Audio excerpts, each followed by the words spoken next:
to petition the LEA to amend the original charter agreement. After the board discussion tonight, Intrepid College Prep will receive written notification of that decision. If approved, the adjustment to the chartering agreement will be made for the 21-22 school year. If the board's decision is to deny the amended request, the notification must include reasons why the request has been denied. Also, if the decision is for denial, Intrepid College Prep may have 10 days from tonight to appeal to the state board. Once it goes to the state board, if they uphold MNPS's decision, the amendment request is denied. If they overturn MNPS's board's decision, the Office of Charter Schools will begin working to make the adjustment for the 2021 school year. In any of the cases listed above or that we've just discussed, MNPS will remain the authorizer. Next slide, please. No audio. Can you go back? Because I mean, that's what's going out over Channel 3 right now. Oh, okay. Serving students in grades 5 through 12 in the Antioch area. So I don't know how to get the audio. In the application, Intrepid College Prep indicated they have not seen the attrition projected. We're trying to figure out how to get the audio to work on the computer. It's not showing up. Next slide, please. In the boardroom. They are requesting an enrollment adjustment of 96 seats. This would increase their cap from 864 to 960. Next slide, please. You will notice in the chart provided in ELA, Intrepid performed slightly higher than the district. Do you know how I can get the mic to work on the computer in the boardroom? In 1819. I'm trying to broadcast. Metro 3 is here, and they're broadcasting they're broadcasting the audio from the computer, but the mic is not on. I got out than the district and the state in math for 1617 and 1718. However, they performed higher than the district in 1819, but lower than the state. And I got all the lights on. Next slide, please. Under the Tennessee Value Added System, or TVAS, which measures students' growth, Intrepid received a composite score of 3 for 1718 and a composite score of 2 for 1819. Because they're broadcasting from that podium near the image onto Metro 3. But I have all the lights on, and I cut off the volume on the computer. Next slide, please. Intrepid College Prep's governing board. Yeah, it's okay. I mean, if you don't have a quick answer, they hold regular meetings that are open to the public. Since the requested additional seats is smaller, has a smaller number, the governing body structure would not change. You will also notice on the school performance framework. There's an option on Teams.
I think it was just, it's the Teams app. Let me see if I can go to. I move to deny the amendment to the charter agreement because we have already bought the land and approved capital needs funding to build a new middle school in Cambridge that will add an additional 600 seats. Hang on. And we've also already approved funding for an addition to Cambridge High School that will add an additional 480 seats, both of which will sufficiently serve the growth in the Antioch area without the need to add additional seats at Intrepid College Prep. All right, thank you, Ms. Tyler, for that motion. Do I have a second? Second, this is Rachel Ann Hillrod.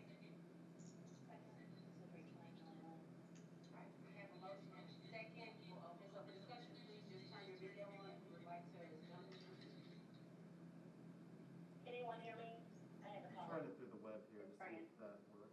Yes, we hear you, Ms. Bush. Okay, I would like to speak. Will add an additional 480 seats, both of which will sufficiently serve the growth in the Antioch area without the need to add additional seats at Intrepid College Prep. All right, thank you, Ms. Tyler, for that motion. Do I have a second? Second, this is Rachel Ann Hillrod. All right, we have a motion and a second. We'll open this up for discussion. Please just turn your video on if you would like to jump into the queue. Can anyone hear me? I had to call in. It's Fran. Yes, we hear you, Ms. Bush. Okay, I would like to speak. Go right ahead. Okay, I will be, for this particular amendment, I will, make my recommendation for approval, based off the fact that, Intrepid, they are only asking for additional 96 seats. And according to what Abigail just stated, unfortunately, we have years to come before we are in the process of building a middle school and possibly a high school. The Antioch growth is tremendous. We are growing by leaps and bounds, and development is going up every single day. And what comes along with development comes along with families and more children. Right now, we're at capacity or over capacity in our high schools, and I believe that these seats will help eliminate some of that growth that we're seeing and fulfillment of this community. I have always been about choice.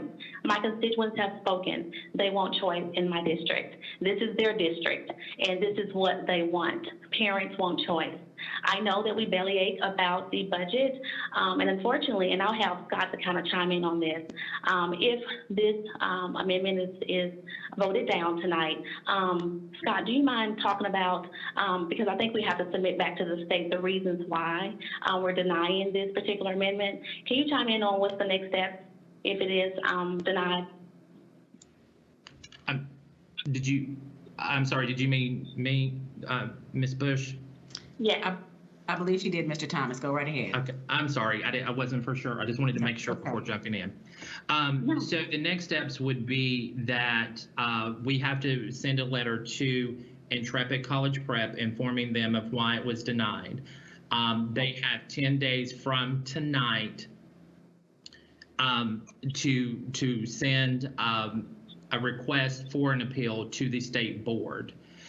The state board will request information, will provide that information to the state board, and then there will be a public hearing at the state board, with the state board, and then they will deliberate and vote. If they vote to uphold what, if MNPS denies at that point, if they uphold that, then the amendment would be denied. If they overturn that, then we would move in with or get in contact with Intrepid, and we would start the revision to the do an amendment to the current charter agreement.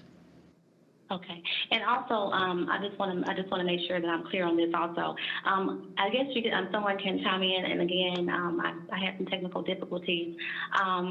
Missed some of the may have missed some of the presentation.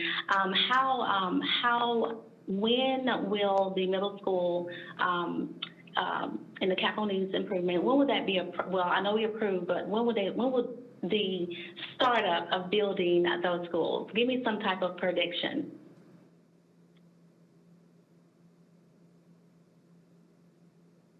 Hello?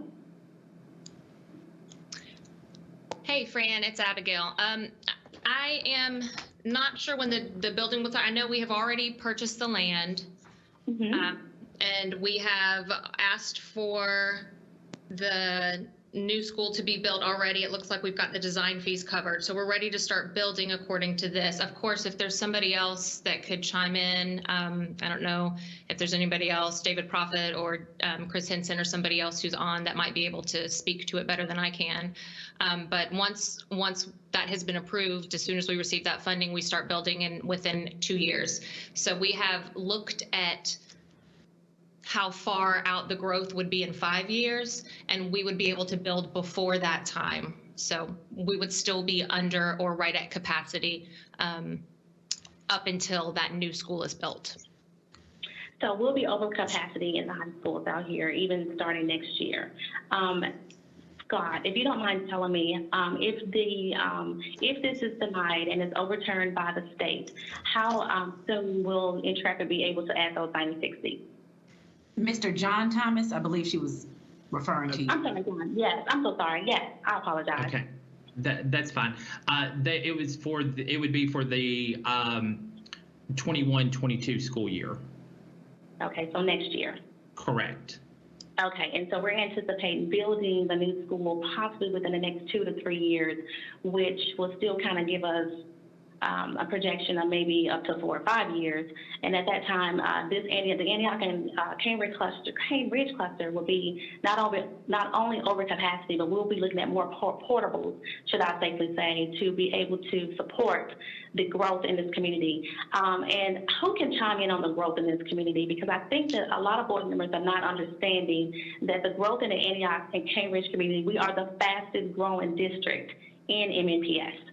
Are there anybody that can expand on the growth, the projections in District 6?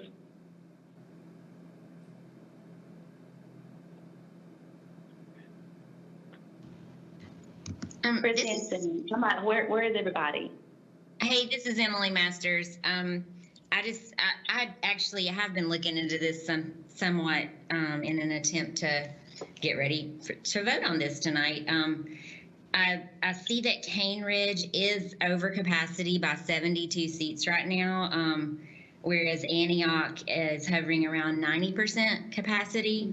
And so these additional 96 seats, I think my big concern is that it's a bit of a Band-Aid, when what I would really love for us to do is to be able to move forward as quickly as possible with the new schools to be provided by Metro Nashville Public Schools. So while I can't speak to the growth projections, I had at least looked up those percentages of where we are right now. So yeah, I've already been over those quite frequently on where we are in capacity with my Antioch and Cambridge High School. There's no question about the capacity.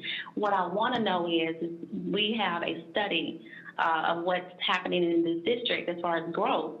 Who is on this call that can be able to articulate the growth so that we can have a better idea and picture of how this district is growing so quickly?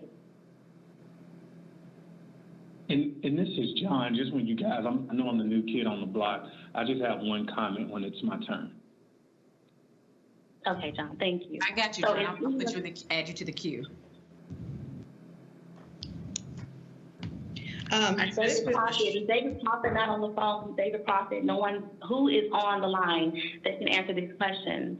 Well, Ms. Bush, I was attempting to speak as you were coming on. This is Dr. Battle. I am looking at the Antioch cluster right now, and 5 years for the 2024-25 school year. We're looking at a projection of around 8,738 students. The program capacity in that cluster as it stands today is 8,755. So that would bring the utilization that would bring the program capacity in the Antioch cluster under capacity in 5 years, but it would be in the 90% or more range of capacity. And in the Cane Ridge cluster, in 5 years, we are projecting a cluster total of 8,053 with the program capacity of approximately 7,200. So that is a 5-year projection. And where are you getting the 5-year projection? Because I have development going on all across this this district. So where are you coming up with these type of projections? Because we're not going to be underutilized in this district when it comes to growth and family movement and the increase of seats and children that are going to be not say displaced, but we're going to have an overcapacity by the time of that 5th year, and we're already seeing it right now in 2020. So I'm just really confused about where these projections are coming from. But nevertheless, I live here. I know my community. I know the growth is happening. I know exactly what we're going to be faced with within the next 2 to 3 years. So I'm really worried about the overcapacity even more.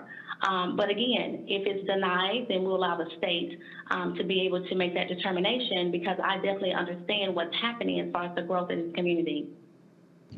And Mr. Lattimore, this is Dr. Battle. Could you explain to the board how we formulate our projections from year to year? This is work that Ryan and his team does on behalf of the district every year to help with projections in the current year and projections out up to 5 years. So Mr. Lattimore, do you mind coming on just talking about the formula by which we use to create our projections?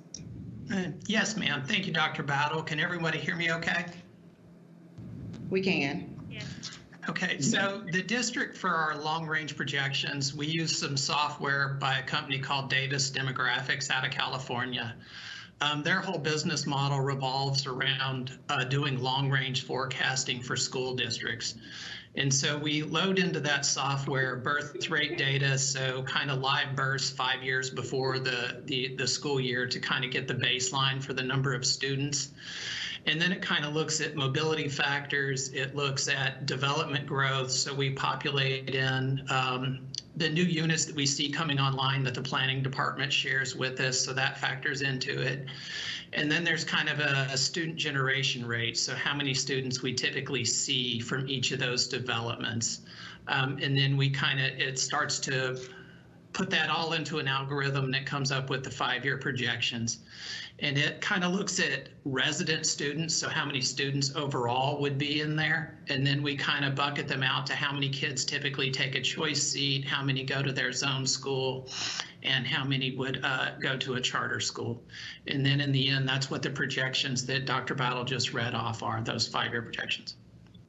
Okay, this will be my last statement, then I'll let Mr. Little speak. When was the last time this particular company plugged in the development of this community, both communities, Antioch and Cane Ridge?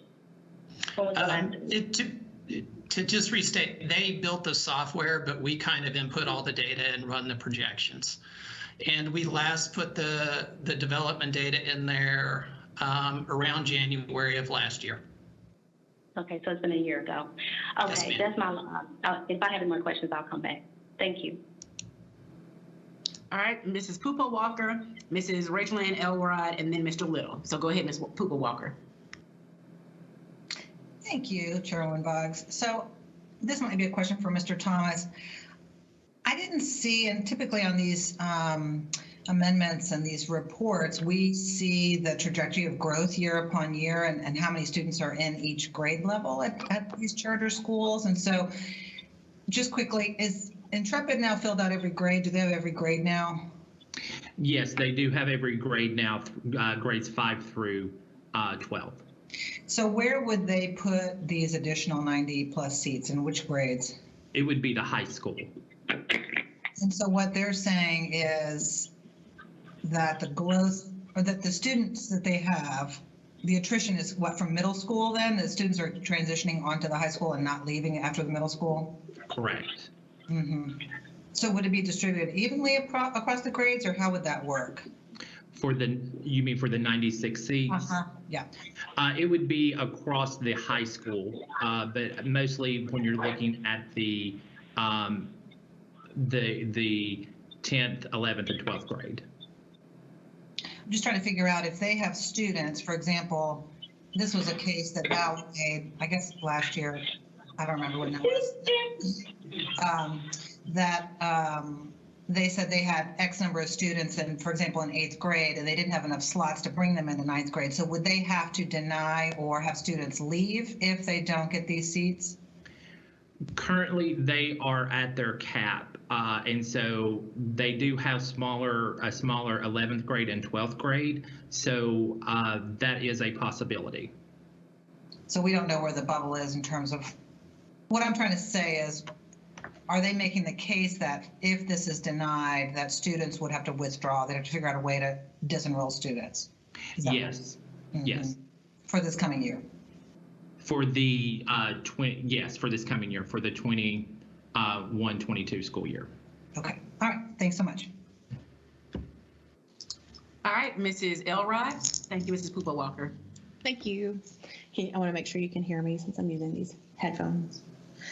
Okay, so I have several points of discussion that I want to make, and I apologize if I'm looking down because I'm looking at my notes. I've got a different setup this week than usual. So the first thing I want to make a statement on is that these number of seats that we're discussing, though there seems to be an assumption that it's a small amount of seats at 96, but any number of seats in addition to a contract should be a part of a contract agreement, not a contract amendment. And that it's not an appropriate place for us to be discussing seat additions, especially because they are up for a contract renewal next year for their upcoming contract for the year, school year of 2023. So these conversations and this addition of seats should not be happening now during an amendment to the contract, but to our contract agreement next year. So that's my first concern. And then I have several others. Additionally, Intrepid, as we have discussed and also been shown through the materials that were received in advance, that they have not consistently met to exceed the standards that schools, that charter schools should be meeting, whether that be academically or not, but we're going to focus right now on academically. So charter schools, their original intention and their creation and purpose is to have exceeding standards. That's why they have a lesser amount of any type of accountability measures. So for that reason, they're supposed to be excelling. And then ideally, they're supposed to share that excellence with us. And then we're supposed to try to work together in a partnership. Since we have seen and since we have been shared with some data that shows that they have met to not met through the state some of those standards, I also have a concern on that as well. And so I want to make sure that I bring those two things up, as we might need to amend the denial that Abigail brought up and that I seconded, as I understand that we should have our denial based on all of the points. And then I also want to, but I guess to that point, I also have a few other things. I also have some concerns about the fiscal impact. As you all know, the fiscal impact is something that I'm always discussing, but that's not only just an operational budget. So there is a concern operationally, of course, by our cost per student, but also through our capital budget. To Abigail's point, if we're going to continue to project the extreme growth, to Fran's point, that's happening inside of Antioch, we're not able to appropriately do that through these onesie-twosies of amendments. Again, through my comment that it should be a part of an agreement, not an amendment. We need to be able to appropriately project this type of growth and these type of requests, and if they're needed, which is why we do, to Dr. Bellamy and Dr. Battle's conversation about the projections, those 5-year projections, and those are very thorough projections and consider not already the MNPS seats, but also the seats within our charter schools. But we need to be able to have a discussion on if this is going to be affecting not just our operational budget, which is our usual focus when we discuss fiscal impact, but also the capital budget impact. And I also just want to say that my main concerns, which again, we might need to change the denial, and I am so sorry. I know Melissa Roberge is not here, and I know we met him just last week. Mr. Marsh, this might be putting, Mr. Justin Marsh with legal, this might be putting you in a quick stance real quick. I don't know if we needed to, I don't know how, because I've not done it before, and I'm not sure if, so I need your suggestion on both things. If we need to change the motion to deny based on these edits of other reasons. So do we need to do that? Yes, if we were to choose to deny based on these reasons, they should be included in the original motion, and the original motion should be amended to include them. Okay, so how do I do that eloquently where it's not messy? Yes, Mrs. I'm Gentry. sorry. Or Dr. Ms. Gentry? May I speak to Ms. Elrod's question? Yes. So I know in the past, and not to undermine anything that's been suggested, but I know in the past, Melissa Roberge has instructed us that we have the original motion and we include the statement in all other reasons as have been discussed during the debate. So correct, but according to her recent email from yesterday, she suggested we don't do that anymore. Lovely. So that's why that email states that we should not be doing that anymore and instead be very specific, which is why I'm asking this question. Is I'm not sure how to do that eloquently since there's going to be so many points. You just you make a motion, you make an amendment to include the following reasons and then list them. So Mr. Marsh, do you want me to continue? I want to make sure I'm following Robert's rules appropriately. And do I continue to have discussion here and then make a motion to edit or to change the denial motion afterwards, or do I do that first?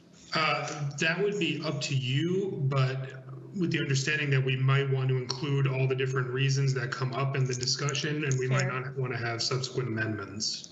Fair enough. Okay, then I will continue to have my discussion and ask my couple questions, and then at the end of it, if we'll just chair bugs, make sure that we appropriately edit Mrs. Tyler's original motion to include everything as requested by Mrs. Roberge. Okay. Perfect. Okay, thank you, Mr. Marsh.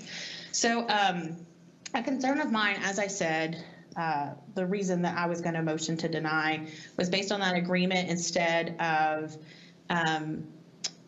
to make sure that's part of a contract agreement conversation and not an amendment is because I'm concerned, along with Jeannie's conversation, that we're getting into basically a moral hazard. And that would be when a charter school decides to not appropriately measure their numbers and make sure that their head count or their admissions are correct and lined up, or they get into the situation where they have too many people and they need us to increase their seats. I'm concerned that it puts us in a moral hazard place of where charter schools are going to enroll these extra kids and that we're going to have to agree to it after the fact, and that it's just encouraging bad actors. And that we will just start approving them as a matter of course, and then our numbers and our head counts and our caps are going to end up being not worth anything, and they're not going to be enforceable because this will become a pattern of ours.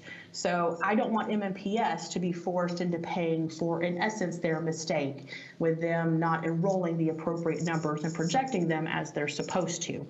And to that note, I would like to ask Dr. Battle for her opinion on this based upon those projections that we've had as discussed, and the middle school that's being built, and of course the expansion at K Ridge. But I would like her professional opinion as director of schools on what the impact of this would be, and get her view on it. Thank you, Ms. Elrod. This is Dr. Battle. So a couple things, just to confirm what you just shared. We have purchased the land as far as the design fees and the actual building of the new school that will be a part of the discussions for our capital improvement budget this year. So more discussion to come on that, but it is a part of our discussions. With regards to enrollment and utilization and the impact it'll have on schools, I went over the raw numbers for the 5-year projections a few moments ago. Right now in cluster capacity, Antioch is sitting at 88.8%. For the Cane Ridge cluster, we are currently at 92.9% capacity in the cluster to date. Again, that's not 5-year capacity or utilization. That is what we're sitting at currently.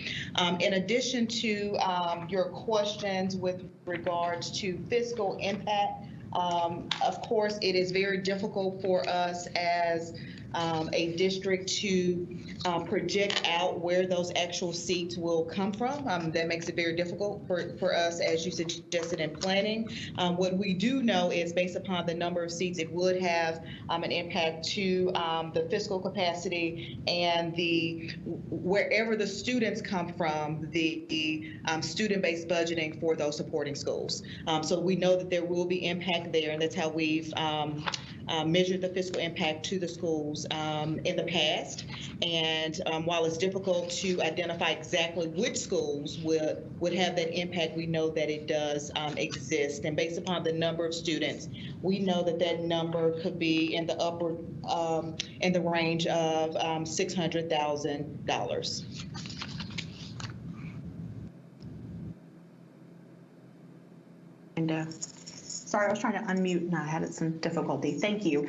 My follow-up question to that, if I may, is, am I hearing you say that this would have a negative impact or a positive impact?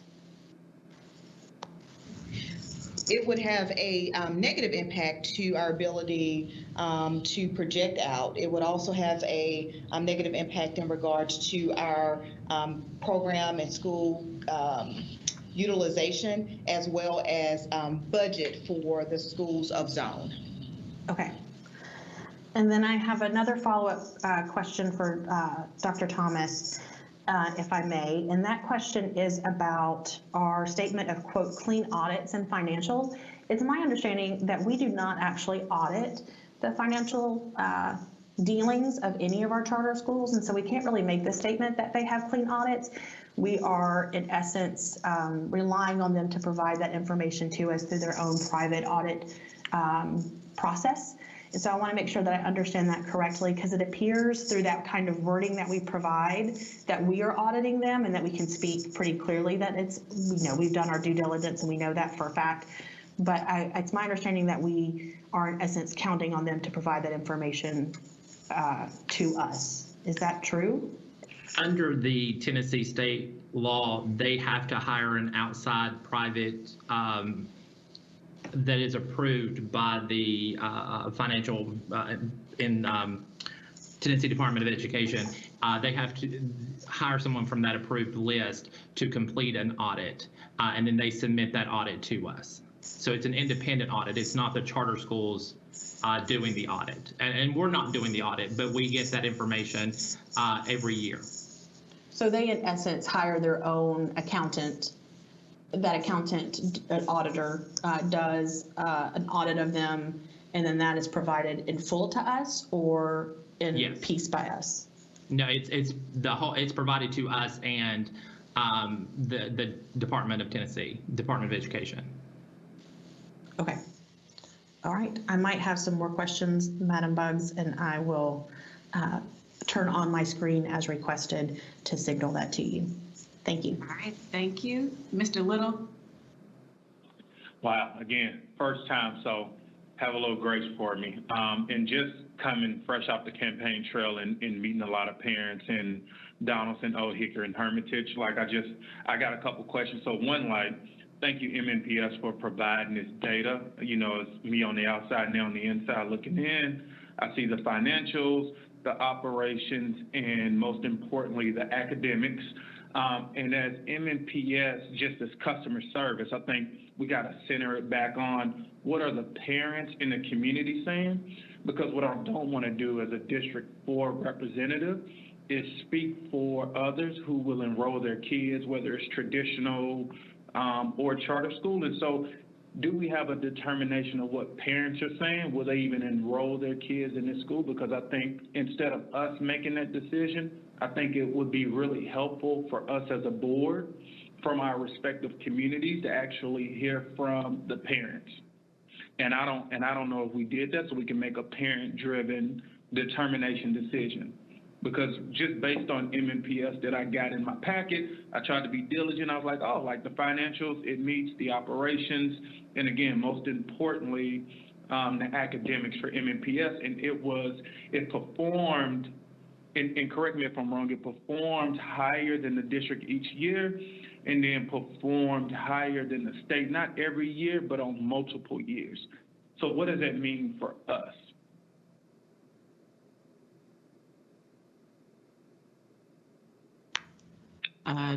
Dr. Battle, maybe? Would you mind responding to Mr. Little? Can I also talk about Go Go on, I'm sorry. I'm putting it on mute. Christian, I wanted to speak on the parent side. I don't know if Dr. Thomas is going on. I'm going to see if Dr. Battle is on, if she wanted to respond to Mr. Little, and then I'll add you to the queue, Ms. Bush. Yes, Ms. Bush, and I will defer to John Thomas to come on since he has led this particular amendment process for Intrepid. So, Mr. Thomas, if you want to come on and respond to Mr. Little's specific question. In regards to the parents, we, in the application, Intrepid indicated that they had reached out to the parents and talked to the parents that are in their community, and they were wanting that. But as far as the office speaking to the parents, we have not. Okay, and just for clarity, if it's at capacity right now, that means all their seats are full. So parents do they choose these schools or do they get opted in? Do parents have to choose Intrepid themselves, or as a district, do we opt the parents in? I'm just going on parents' decision. This is parent, and I don't know, Dr. Battle, do you want me to answer that, or do you want to? You can answer the first part of the question, John, and then I'll respond. Okay, so parents choose any charter school. Is a choice for parents to choose that particular school. Okay. Yes, I was just going to add, as far as the seats are concerned, it is the charter school's responsibility to fill or accept applications based upon the number of seats that they've been approved by via the Board of Education. Yes, ma'am. Thank you, guys. All right, it looks like if you're done, Mr. Little, then back to Ms. Bush. Yes, ma'am, I'm done. I wanted to just expound on what Mr. Little had asked upon. Yes, parents are very, very vocal in this district, and they are very involved with their children's education. I have visited Intrepid. I've been invited several times. I have seen the outcomes, and I'm very proud of those students. They're really headed in college and career readiness.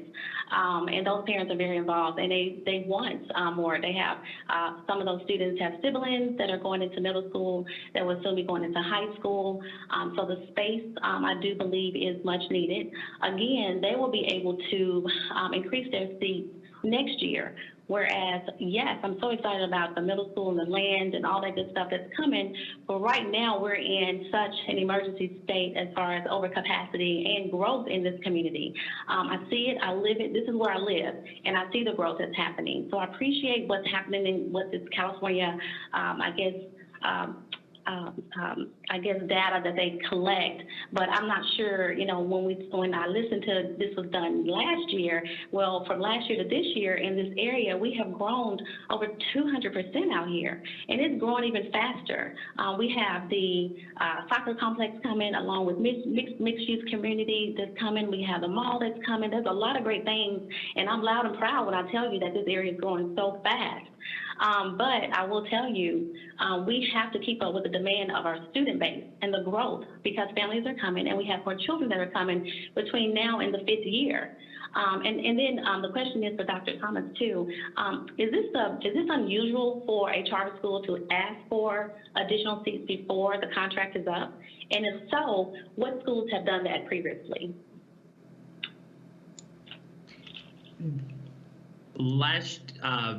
I believe it was last school year, we did have 4 that asked for a contract amendment.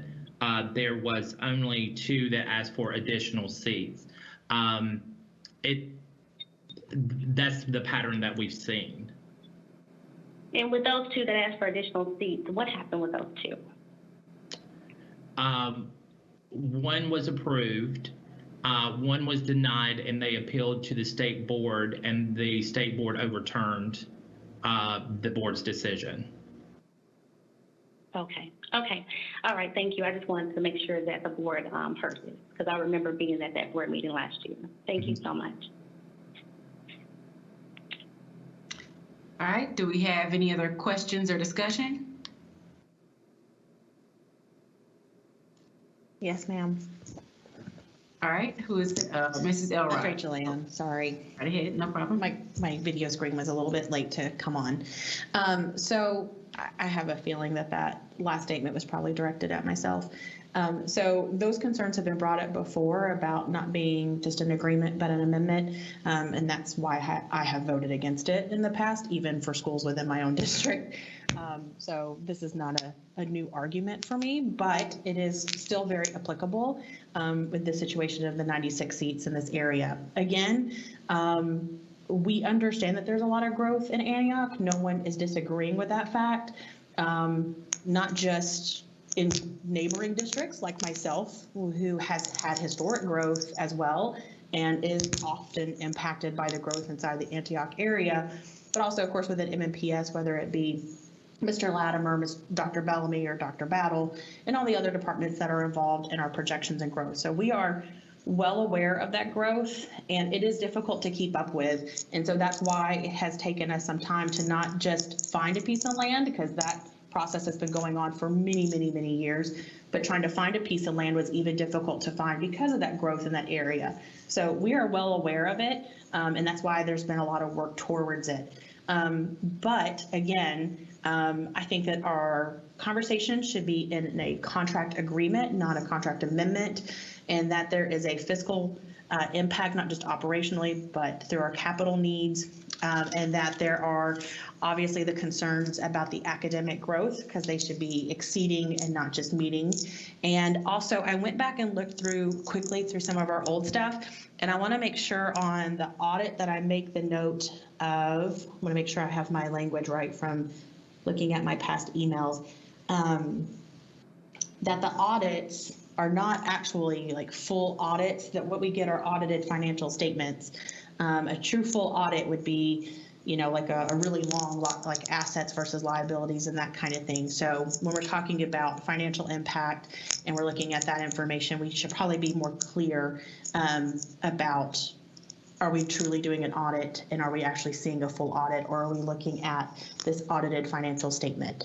Mr. Marsh, is this, Mr. Justin Marsh, do I have this right? Is this the right time for us to go through and edit that? I'm so sorry if you see me moving around real quick. My computer just said low battery, so I'm panicking. I'm sorry, my lighting seems to be kind of strange as well. We could do an amendment to the original motion. What we would need is a motion to amend and a second, then a board vote on the amendment, and then to vote on the motion as amended. Or Ms. Tyler could withdraw her original motion, and we could start with a new motion. However, the board chooses to move forward with that. I'm happy to add on to that if that works for Mrs. Tyler. Mrs. Tyler? That works for me. She said that works for her. Okay. I appreciate, Ms. Bugs, you helping us go between, since I'm having such difficulty with my battery. I'm so sorry. So I would like for us to deny based upon Mrs. Tyler's. I want to make sure I heard what you suggested correctly. I would like to deny based upon the reasonings of Mrs. Tyler, but I don't really want to say that all again since I don't know what she said in specifics because I don't have it in front of me. And then I would like to add based upon contract agreement instead of contract amendment and the lack of consistently meeting to exceeding expectations. So do I need to make a motion of that? I apologize for missing that. You would make. We would need a motion and a second for that, and then to vote on amending the original motion to that. Okay. And then the board would need to vote on the amended motion. Okay. So Mrs. Bugs, can we take a vote to amend Mrs. Tyler's motion? Yes, you would need to move, and then we second it, and then we can vote on that. Then I move that we amend Mrs. Abigail Tyler's original reason for denial. Do I have a second? Second. I'll second. You all are a little faint. I heard two people, but I can't hear. I'm not sure who. Emily Masters was one of them. Okay, then it's been moved and seconded. Any discussion on the amendment before we vote to accept the amendment? Or do we still have we have discussion still going before the amendment, you say? Yes, so we're discussing the amendment, then once we vote to either accept the amendment, the amended motion, or not to accept it, we would still have discussion. We would then have discussion on the original amendment. I mean, if we vote to accept this amendment, we still have to have discussion on actually, before we actually vote. So, okay, so I'll just wait on the discussion. Yeah, you go on, it's fine. So if there's no discussion, then we'll go. Ms. Bobo, would you mind doing a roll call vote for the amended motion? Okay. Dr. Gentry? Aye. Ms. Elrod? Aye. Ms. Masters? Aye. Mr. Little? Oh, it's on mute. Aye.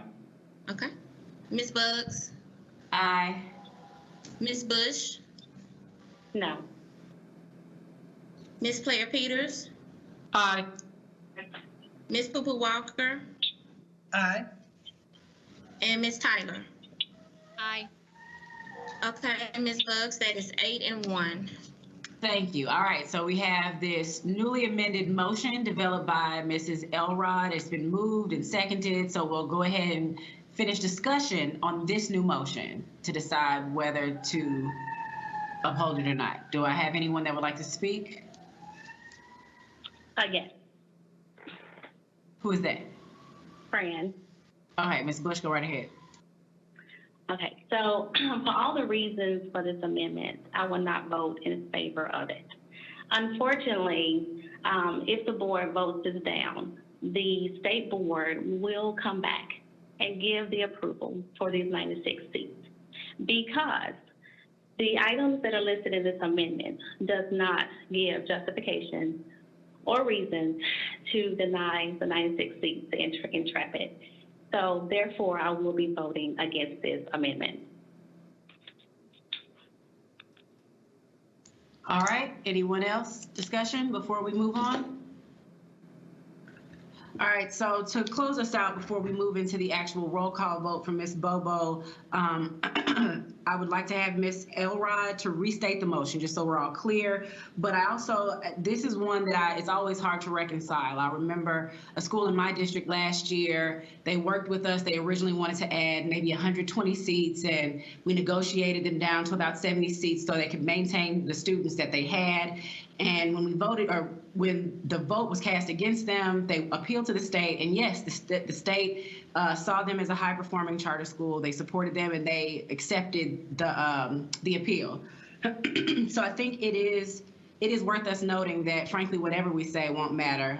This is a charter school that seems to have done well and supported the community. So I do understand the desire. I mean, we have students opting out of every single zone school in the city that's in a low-income area. I talk about this all the time, how I know for elementary, middle, and high school what it'll be like for my son living in a low-income area, that many of his peers with any kind of affluence will opt out. And so I think it is still worth noting that we don't have any money. I can't say that enough, that we don't have any money. And we appreciate the charter schools in our network. They are part of the MNPS family, but just as they are experiencing hardship during the pandemic, so are we as traditional schools. And so I think it is worth noting that it'll be hard to go to the mayor and council and continue to try to ask them to see that education deserves and really needs more funding to be able to support all the wraparound services to our students who often don't have true advocates or consistent advocates to make sure that they have what they need. So though I appreciate the work that it seems Intrepid has done to really become part of the Antioch family, part of the MNPS family, and they seem to be adding well to our portfolio. So I think it's worth us continuing to have conversations with them and potentially even build better collaboration so that best practices are shared. I still do think that we don't have any money, not enough for us to approve even more seats or any more schools in our district. So with that said, if I don't have any other discussion, then I'll go ahead and ask Ms. Elrod to restate the motion, and then Ms. Bobo, if you don't mind, please go through a roll call vote. I'd like to add one thing to what you just said, Chairwoman Buggs. This is all right. Go ahead, Ms. Tyler. Yeah, I just want to reiterate what I had said earlier about their actual amendment request says that they have not seen the attrition that was anticipated when the original application was submitted due to the growth in the Antioch area. So they're just saying the reason they want more seats is because they didn't lose as many people as they thought they were going to lose. And they're not saying they want these seats because they're doing so great. They're not saying we want these seats because we're such a fabulous school that we need to have them. They're saying we have people, we didn't lose as many people as we thought we were going to lose, and so now we want to add these extra seats. And my point, and kind of to what you were saying too, Chairwoman Bucks, about making sure that we have the money to support the schools that we have now.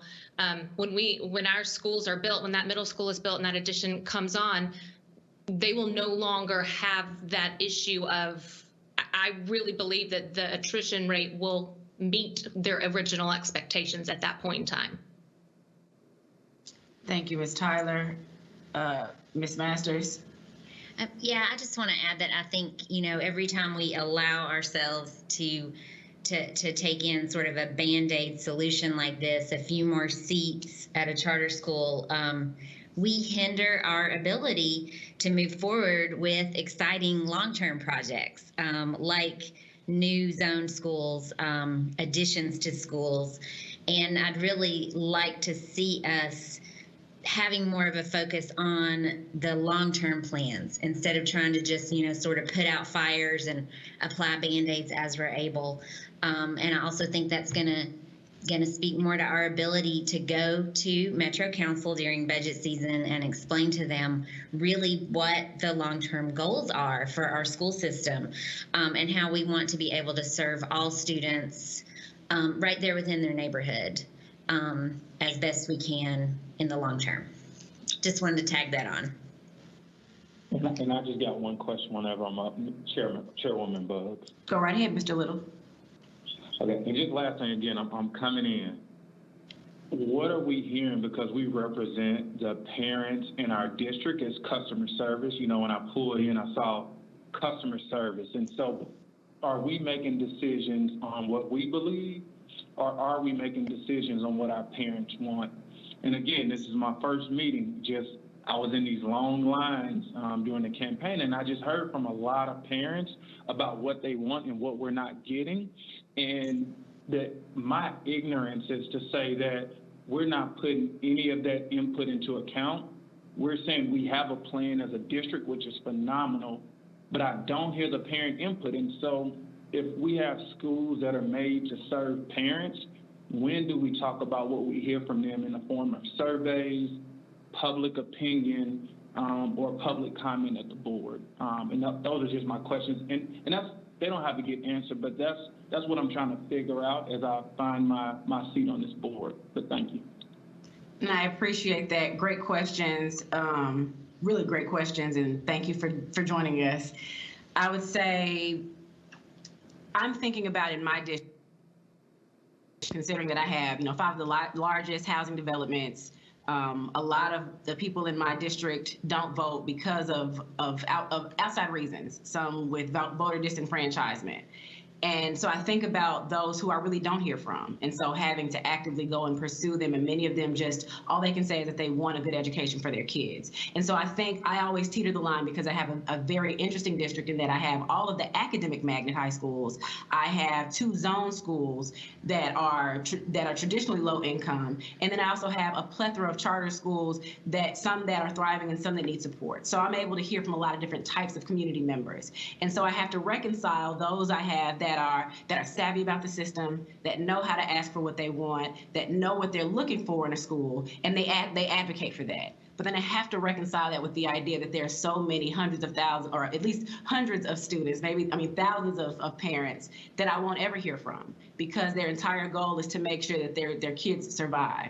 Their goal is to make sure that they have at least the bare minimum, and they're looking for support to have more. And so I have to remember that I just won't hear from them, and that I've got to actively pursue them. But even when I don't hear them, I have to be able to walk through the school buildings, understand the disparities in what's happening, and see how we can best fix those or collaborate to reconcile them. So if it's that one zone school and another zone school, a street, miles from each other, the increased disparities are there, then there's something that we have to talk about in that case. And I think I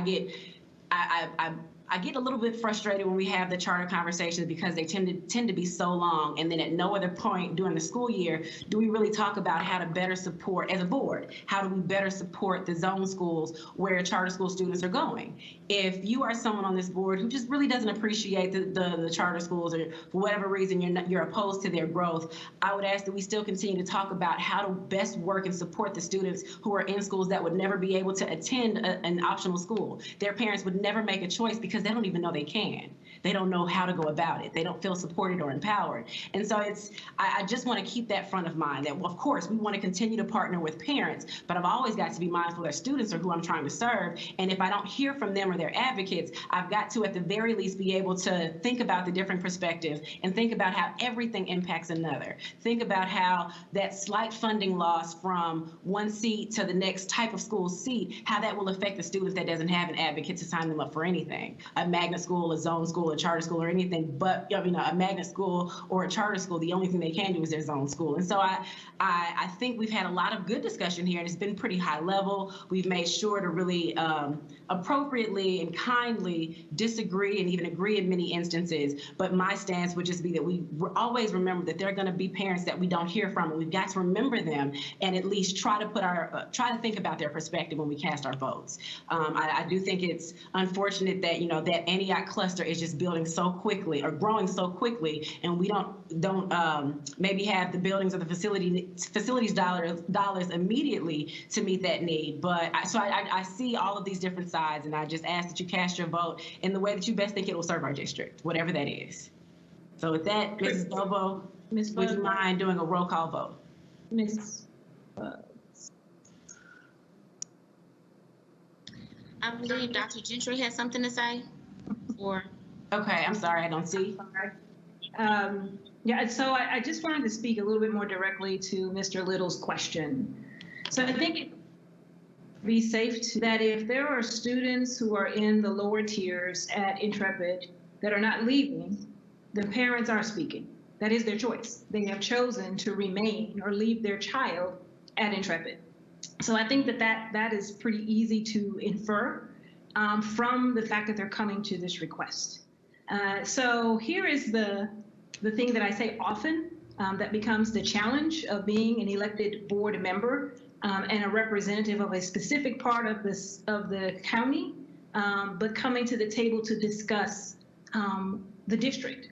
And as we are, and there are board members on here that are pretty adamant that their job is simply to come to the table and say, people told me to ask for this, and that's what I'm going to ask for. People told me to vote for this, and this is what I'm going to vote for. And so I think what Ms. Buds is asking us to do is to step back and understand that there are a lot of moving parts in every decision that we make. And this decision isn't just about whether or not we allow 96 seats, because it's not 96 seats for just the 2021 school year. That's 96 seats for the duration of their contract with the district. And so when we take a step back and look at the larger plan of growth and development and serving our students, our schools are built to serve our students. And so when we take a step back and look at the larger plan, one of our responsibilities is not to make short-term decisions that will impact our ability to deliver on our long-term strategy for success for our students. And so the thing that's interesting with the charter agreements, I think this speaks a little bit to what Ms. Elrod has shared. If we had the kind of relationship where they were part of our planning, it would be a different conversation. And we are not allowed to operate in that way. The state has undermined our ability to actually view our charter operators as true partners. As we talk about how do we deliver quality educational experiences with the about amount of choice and with the diversity of offerings and delivery methods that satisfy the needs of a very diverse district. We don't get to do that. And so when it's done as an amendment, hey, after the fact, it's almost it's very disconcerting. To want to have to come around at the after the fact to talk to us then about how they can be a part of addressing a need within a particular part of our district. So these are difficult decisions. And so again, the 96 seats would allow those parents who are choosing to leave their children at Intrepid to leave their children at Intrepid. But that's not our job. Our job is to ensure that there is a high quality seat in that area for a parent to choose. A charter is an option. And so, to, again, Ms. Buck's point, when do we have the discussion that says, are we making the decisions to ensure high quality seats are available via the district for the students across our district that we serve? So I don't know if that helps at all, Mr. Little, but I just think it's bigger than just that. That is a data point, which I do believe we already have just in the form of the request itself. Yes, ma'am. I'd like to make one comment after Ms. Gentry. Last comment for me. All right, go ahead, Ms. Bush, and then I'm going to have Mrs. Elrod restate the motion, then we'll have a roll call vote for Ms. Bobo. Okay, thank you. Thank you. I just want to reiterate that I live here. These parents are very vocal in my district. To Mr. Little's point, we are elected officials. We are elected by the people for the people. And we have parents that have power and they have rights and they are taxpayers, meaning they have a right to whatever they want for their child's education, what fits their child. And in this district, it's about options. It's always been about options for these parents, and they've made it loud and clear. I am involved with this district. I work with these schools, not just charter schools, but traditional schools. I am involved out here, and my parents are not quiet. They know what they want for their students, and they know exactly how they want it to happen for their kids. And I'm not going to ignore that. I'm going to be their voice because that's why I was elected. That's why they elected me in this seat, is to be a voice. And it is our responsibility to make sure that we are doing our part because they elected us to do so. This school is meeting the standards. They have exceeded standards, and they are good stewards in this community. And I will tell you that the reasons for this for this motion, it will fail. These seats will be provided, and they will move on, just like we'll continue to move on when we get the new school built. And we're going to continue to grow. I know my community. You don't live here. I live here. So I know what's happening. And so I have the conversations. I'm involved, and I listen, and that's why we're elected. So all the things that, this amended motion will fail. It's going to fail to the state level because we're not given the reasons to deny. All right. Well, thank you, Ms. Bush. Mrs. Elrod, would you mind restating your motion? And then Ms. Bobo, offer the roll call vote. Thank you. I wasn't finished. All right. Go right I wasn't ahead. finished. And to the point that Mr. Thomas made, this is.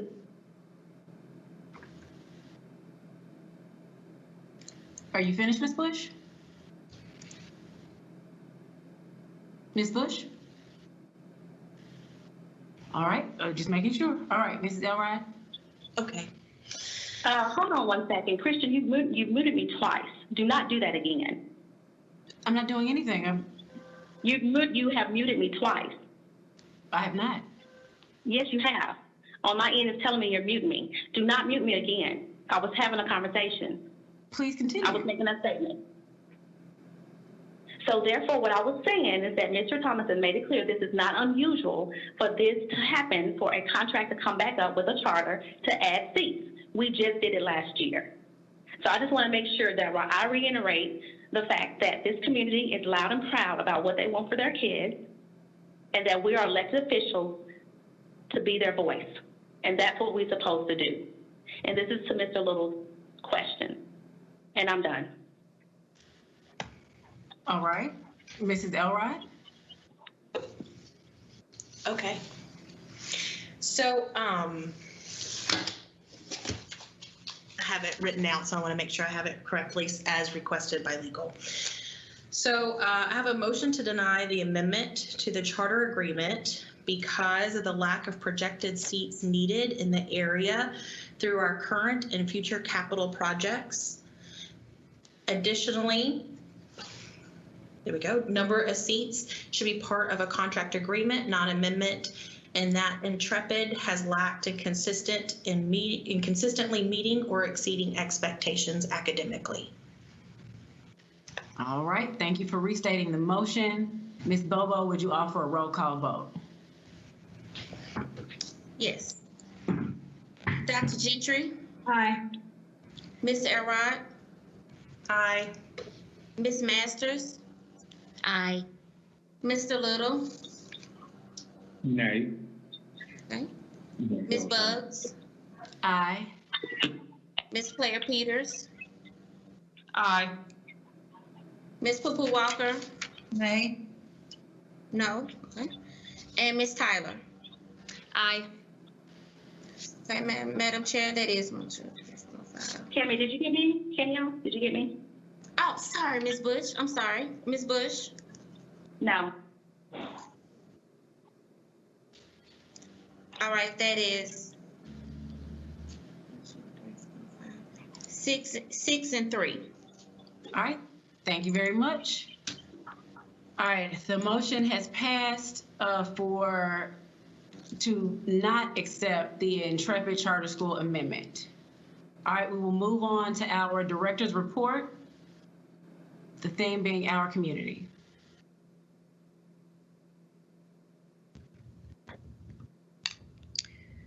Thank you, Chair Bugs and board members. If you could just give us just a second here, we'll get the PowerPoint up. Thank you.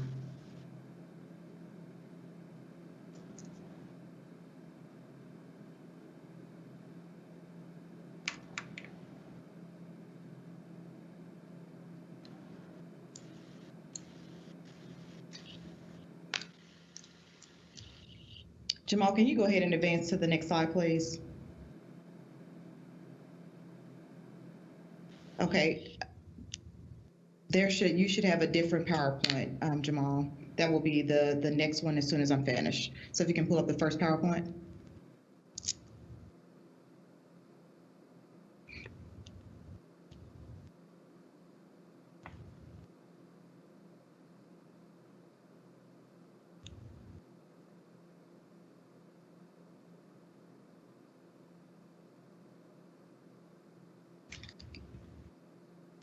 All right, I want to start off by first welcoming Mr. John Little to our board and to congratulate you on your election this November. We had a good run as an all-woman leadership team for Metro Schools, but we definitely welcome you. And I know that your voice and advocacy for students will be a welcome addition to the entire team.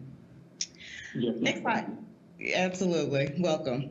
Earlier this week, I announced that Metro Schools would be returning to all virtual learning after Thanksgiving break due to the increasing spread of COVID-19 in our city, which is part of an overall spike of cases throughout the country.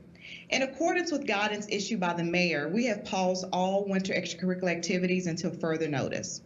I've talked a lot here at our board meetings and in our communications about the metrics we're following as a district to determine community spread of COVID-19 virus here locally. Next slide. You're used to me presenting information on the status of COVID-19 in the community in this format, which is the status of key metrics chart provided by Metro government that looks at 8 different categories in red, yellow, or green. For our purposes as a district, we have been looking at 4 particular metrics: transmission rate, 14-day new case trend, the 7-day average of new cases per 100,000 residents, and 7-day positivity rate. There can be a whole lot of difference in those color codes. So for instance, the new cases per 100,000 residents, which is a 7-day average, has gone from 26.9 in October to 67.5 today. Both are red, but one is far more alarming than the other as it represents more than 2.5 times the number of cases. Next slide, please. So we have created a formula that allows us to input 3 different metrics to create a composite score with a corresponding thermometer bar graph. Instead of a three-tiered system of green, yellow, and red, we want to give greater context to the numbers, aligning this as much as possible to the city's guidelines for when their chart moves from one color to the next, with the exception of the positivity rate, which, in consultation with health officials, was changed to reflect a more realistic and accurate picture of what constitutes a good or bad number. Using the numbers from Tuesday of this week, we see that Nashville is at an 8.8, which I think fairly reflects the thinking and feeling of many people in our city, including health officials about the situation in Davidson County and the alarming increase of the spread. Since we developed our plans in June, the city has shifted from the metrics they said would inform their roadmap. And so we must take the information available to us to inform our decision-making process, and this scoring matrix reflects that. Next slide, please. Now, the risk score is on a scale of 0 to 10, with 10 being the highest risk, informing our decisions going forward.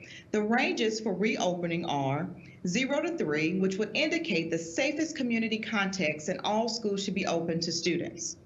3 to 7 for a blended transition plan in which some schools may be open or be phased in based on this score factor and other practical planning criteria. And 7 to 10, which is the danger zone that we are in now and when we need to be reverting towards virtual learning to protect students, staff, and their families. In the range of 3 and 4 and 6 and 7, we call this a conditional zone because we might be moving into one phase or the other while numbers worsen or improve. There are also additional operational considerations that will factor into the decision-making process, including but not limited to staffing, available substitutes, and active cases. We all know these operational considerations are critical to our work ahead and our ability to operate all of our schools at an efficient manner. Next slide, please. In addition to the COVID-19 risk score, we have also released a new tracking tool for COVID-19 cases in our schools that not only lists the number of positives and quarantines, but also looks at active quarantines so that you have a greater insight into how many students and staff are out of our buildings on a weekly basis. This is important information because in addition to the risk of transmission of the virus in our schools, there are practical academic challenges posed by COVID-19 quarantines and isolations. These include the need to shift students from in-person to virtual and the staffing challenges posed by teacher and staff vacancies, as well as lack of substitute teachers willing to work when the spread of COVID is so high. Next slide. Go back one slide for me, please. Oh, there you go. Hundreds of staff and thousands of our students have had to quarantine as a result of being a close contact of someone who tested positive for the virus. While we have already logged 450 positive cases, 260 staff, and 187 students just between the dates of October 11th and November 22nd. As a district, we partner with Metro Public Health Department for our school nurse program, which assists in contact tracing for cases of COVID-19. Adding to the normal challenges is the time it takes for test results to come back, sometimes 4 to 5 days or more, which requires staff who may not have COVID to remain out until those results come back, as well as reducing our ability to effectively contact trace and quarantine students or staff as necessary. Even if classroom spread is limited or unlikely, the reality is that we need teachers to teach, and the numbers of isolations and quarantines are taking a toll on our ability to staff our classrooms. These two tools were developed and designed based on feedback received from members of this board, our families and staff. We will continue to adjust if new information comes in that helps us to make the best possible decisions to ensure the health and safety of our students, staff, and their families while providing for the academic and social-emotional needs of the children we serve. In just a moment, we're going to shift gears. And I guess at this time, I'll go ahead and introduce Dr. Carrie Randolph, who is our Executive Officer of Federal, State, and Philanthropic Investments. Dr. Michelle Springer, Chief of Student Support Services, who will walk us through our strategic plan around our community. We'll also hear an update from Dr. Elisa Norris, who is the district's Executive Officer for Strategy and Performance Management, who is going to give us a presentation, an update on the progress and next steps for our Metro Schools Reimagining initiative.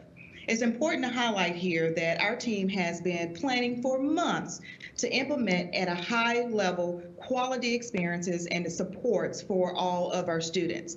It's been critical that we navigate this health crisis in the most efficient ways. So we have been planning around long-term strategies as well as the short-term strategies that are part of our reality. So at this time, I'm going to kick it over to Dr. Carrie Randolph, who will lead us through our director's report around our community. Dr. Randolph. Thank you, Dr. Battle. Board members, community, it's a pleasure to be with you. Give us 1 second to shift back to our PowerPoint.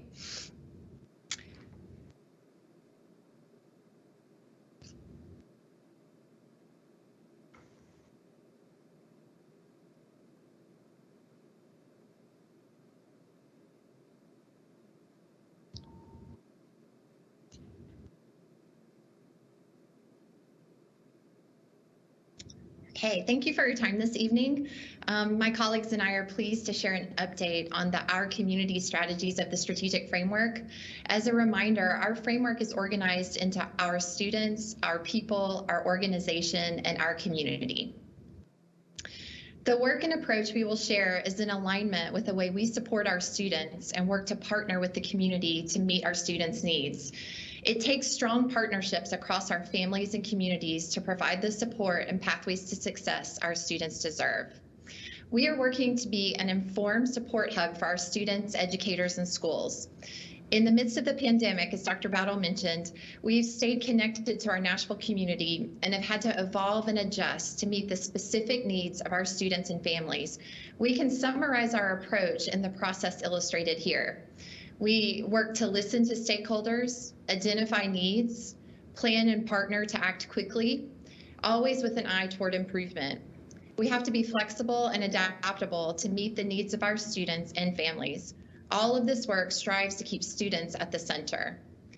Given the direct feedback from our parents, students, principals, staff, and community, we are informed and positioned to meet the needs of our school communities and link family members with community supports. We know that our schools are support hubs for their communities, and we act accordingly. We also want to highlight the role of partners and the collective impact frame this work requires. In the next few minutes, we will provide a few examples where we will find concrete examples of prioritizing voice of stakeholders and responding appropriately, as well as how we've leveraged partnerships throughout our responses. We can't do this alone, so partnering with our community has been key. That collective impact frame is key to all that we're doing. And now I'll turn it over to Dr. Michelle Springer, the Chief of Student Support Services, to talk through some examples. Thank you, Dr. Randolph. By now you have heard about the process that we use to address aspects of our strategic plan, specifically with our community. We are intentional about and are committed to listening, responding, and supporting our students, our staff, our families, and our communities, as well as galvanizing alongside our partners within the Nashville community. So an example of this process and how it shakes out at the ground level and how it's implemented is with our virtual help centers. You all are familiar at this point. So we listened. We started off by listening to our stakeholders, listening to our community, our families, and what they shared with us was that more was needed. We have access to our health centers and our help desk, but to appropriately support our students in the virtual learning space, we needed more. So we quickly identified that in-person technology and resource supports was needed. So we gathered a team and we planned. So instructional technology, translation, student services, partners throughout this community established a plan and launched some supports for our staff and resources throughout our city. So we had to act at a fast pace, and in just 1 week, we made sure that we had centers available to our families. And to date, there were over 8,500 families that have been supported since August 31st. I'd say that was a victory. We're always looking for room to improve. And so as such, we were thinking, by October, we would have our needs met and we may not need our sites. But what we're learning is that it continues to be a need, and we will remain open as long as needed. I'll share with you another example of strategically planning and executing and listening and responding to our families and those collective efforts of our community. It's around the community achieves food distribution work. And so we've listened. And what we've heard is that the pandemic is preventing our students from getting those basic needs met that they would normally get through the school day. We identified a very basic need, access to food. So we gathered a team and we planned with our school leaders, identified strategic locations with our family information centers, our student services team, and our partners to establish a plan. And we acted quickly. We've been acting for now 10 months since the tornado hit, and now we are in the midst of a pandemic. And as such, the outcome and the impact is that our families have had access to over 46,000 food boxes, which equals 1.3 million meals that have been provided to our families. Please note that this is in addition to the 1.8 meals that are being provided through our nutrition services transportation department. So kudos to that team, and kudos to Allison MacArthur and the Community Achieves team for making this happen.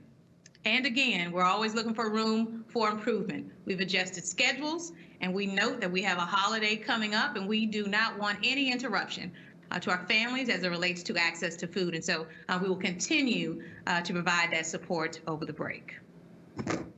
And I'll share this last example. This is 3 of many, but a very right on time need, which is childcare and extended learning. Again, as part of our process, we listen to our families and our community, and it's clear that there is a need for supervision and support for learning while in the virtual learning environment. And we identified an immediate need that our families needed access to emergency childcare. And again, we planned with our schools, student services, and partners throughout the city to establish a plan, and we have several sites set up across the district and across the city. So we acted quickly, we launched our sites, and now in this space of improvement, and even as decisions are having to be made with families who are essential workers, we are committed to responding and continuing to have access to childcare and extended learning opportunities for our families as long as we possibly need to provide them. So shout out to Jennifer Bell and the extended learning team and their work in this area, as well as our partners who have coupled to maximize those resources for our families. As you can see, our aim is clear.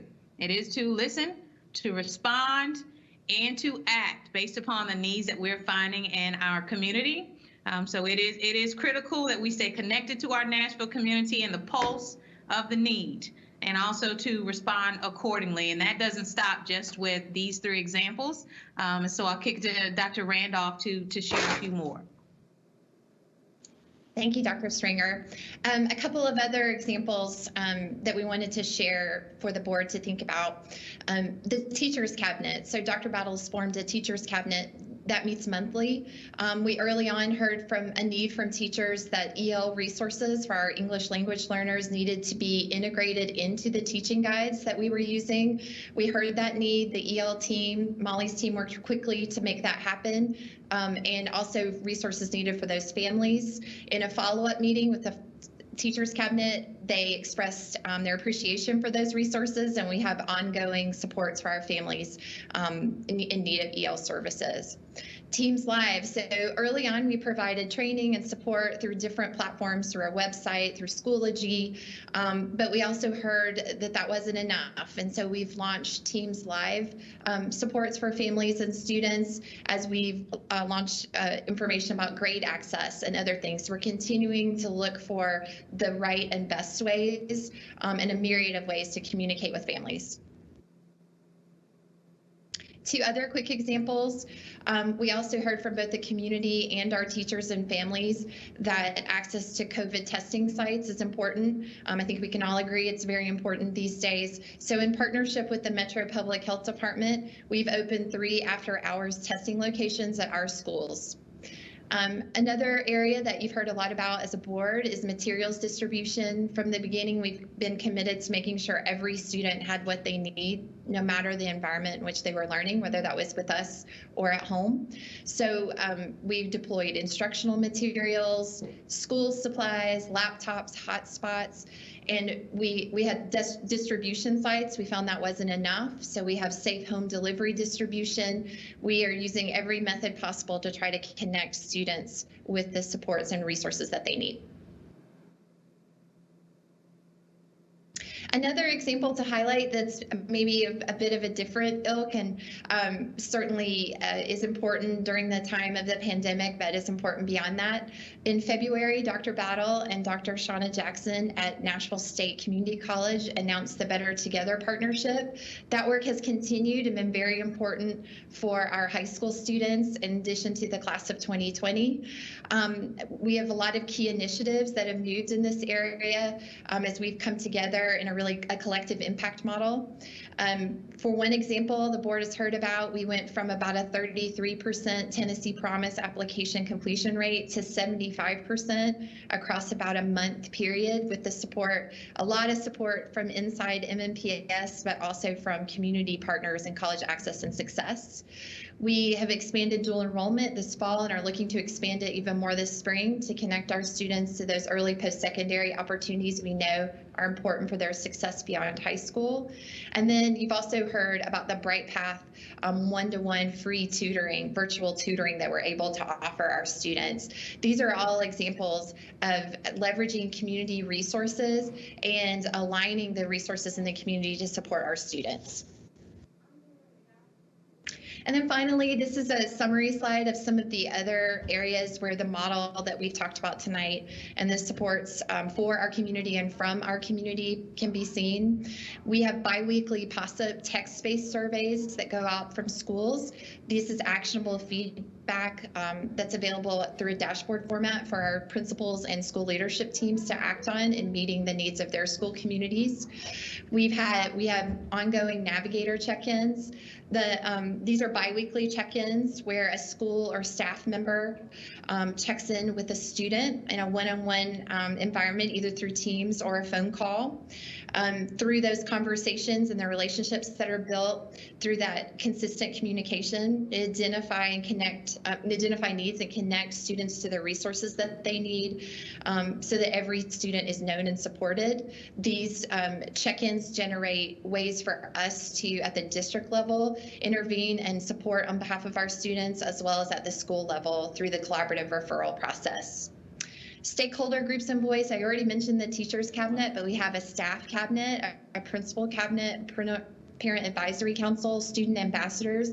These are all very important stakeholder voice groups where we connect with them regularly and elevate their voice to go through that process that Dr. Springer so well laid out with the examples that we have talked about this evening. Crisis supports, we're always looking to pilot to meet needs. We've heard and understand the mental health and wellness needs of our students and have partnered with Cigna at 5 high schools to support some on-demand individualized mental health and wellness sessions. And then, there's needs across the board. As we went back in person, we've supported standard school attire for students, so families are able to contact the Family Information Center to communicate their needs, and we've worked to connect students with those school attire needs that they had while we've been in person. I'd now like to turn it over to Dr. Elisa Norris, Executive Officer of Strategy and Performance Management, to talk about our exciting Reimagined work. Thank you so very much, Dr. Randolph. Let me share my screen again so we can start talking about Metro Schools Reimagined.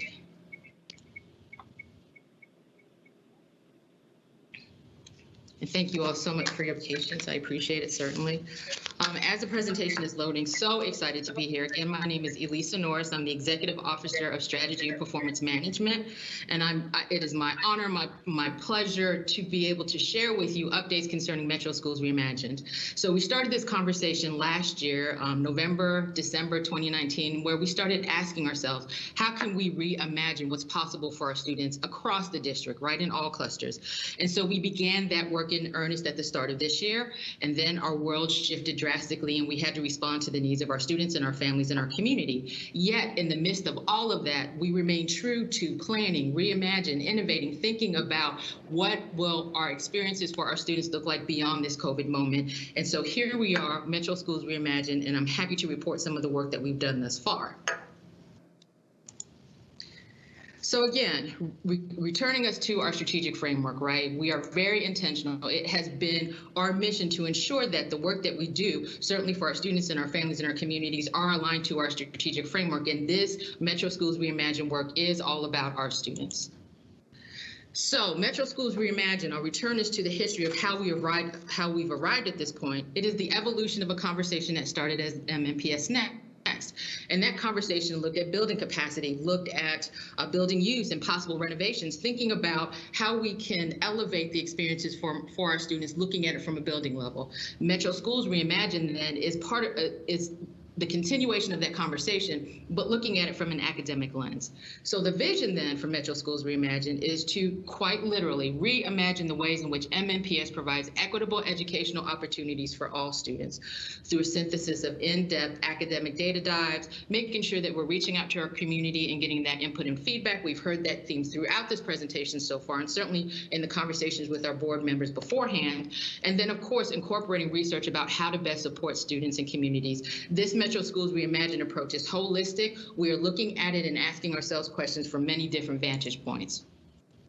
So our theory of action then, the fundamental question that we're trying to answer is, what do we believe is required to move each cluster from its current state to a desired state? And so while this initiative is district-wide, we understand that each cluster has its different set of needs. And so we're looking at it from the district perspective, the school perspective, and then what that will mean for our teachers. So we understand as district leaders, if we use a service model approach to really providing those personalized school supports, right? Understanding the specific needs of a cluster or a school. And we know that if our school leaders help our teachers strengthen their practices through supporting their work, through providing that feedback, through developing those cultures of candor and trust, we know that our teachers will be able to teach at the highest levels of effectiveness with a greater number of supports, which will help students achieve academic and SEL outcomes. So we continue to return to this question of what do we believe is required to move each cluster from its current state to a desired state, and here are the 3 pillars of that work. So thinking about it strategically, wanting to make sure, given that this is a district-wide initiative, we knew that we had to ground the work and organize our thinking.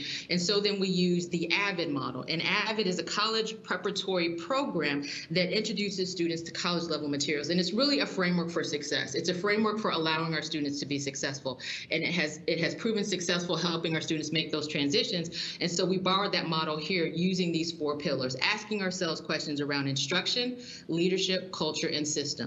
So for instruction, the specific question is, what are the instructional moves and academic programs that will create that educational stability that is so important and will increase student engagement and achievement? Now, interesting to note, we developed these questions around these strategic domains last year, and here we are in this moment in 2020, and this question is so apropos to where we are because it is about creating that educational stability for sure.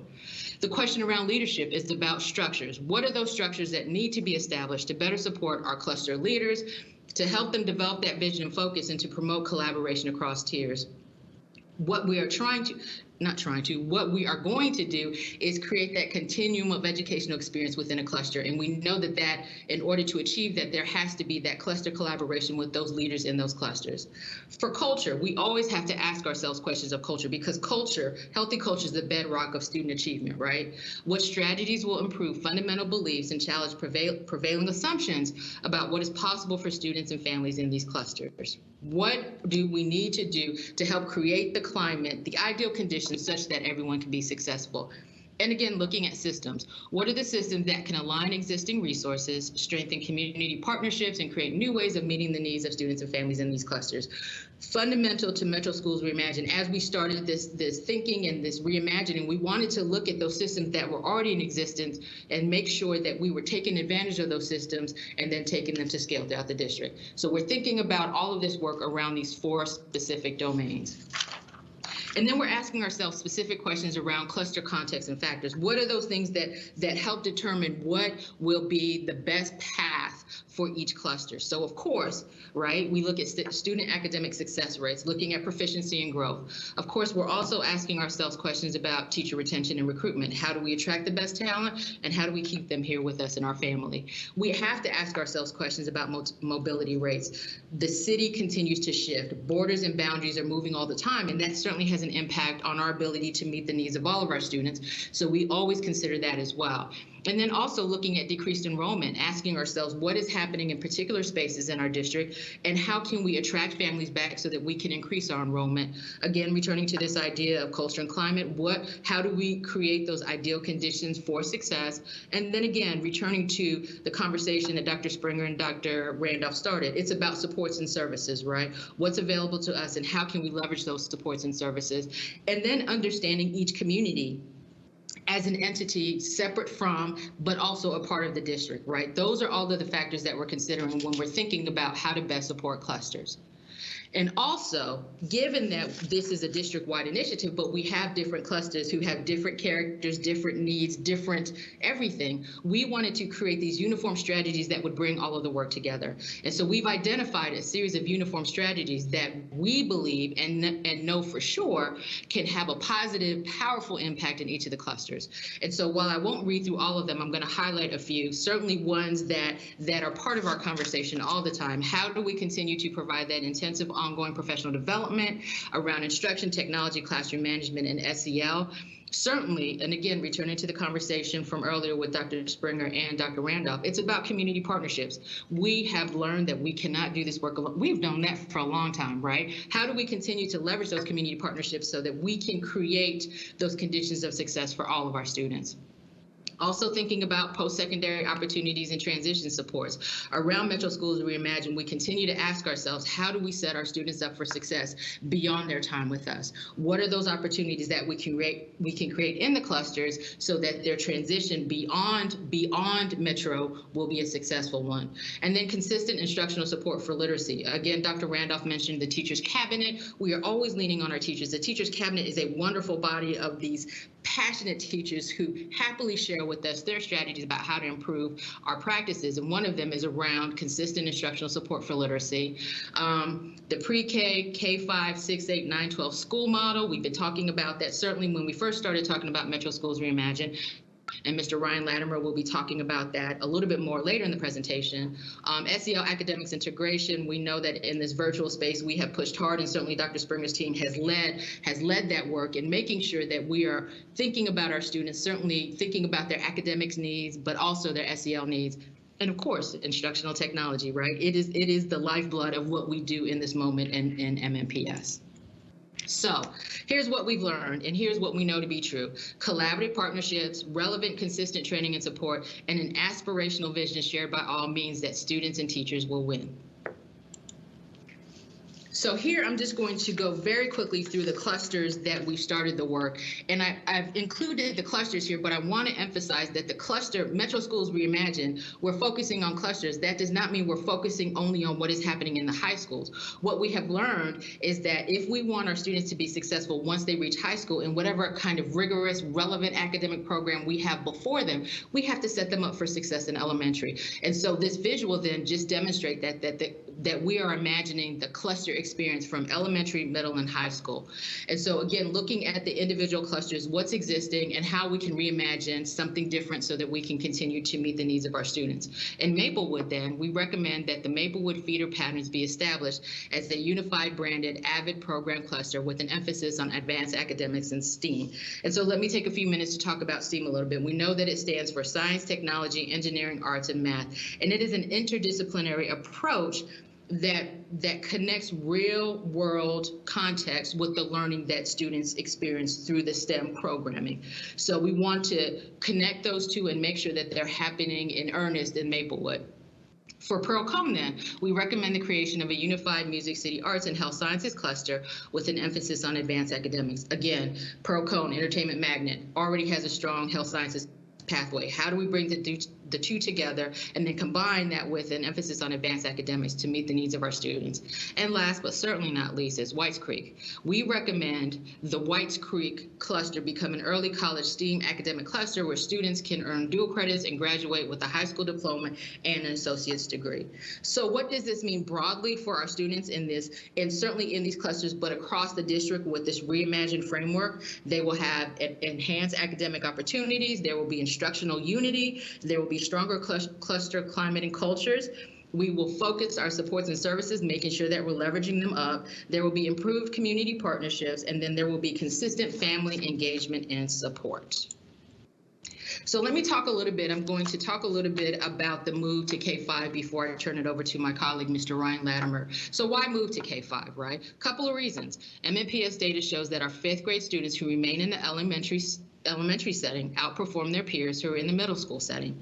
What we've also learned is that parents want their students their 5th grade students to remain in the elementary setting. We have heard and we have listened, and we are moving accordingly.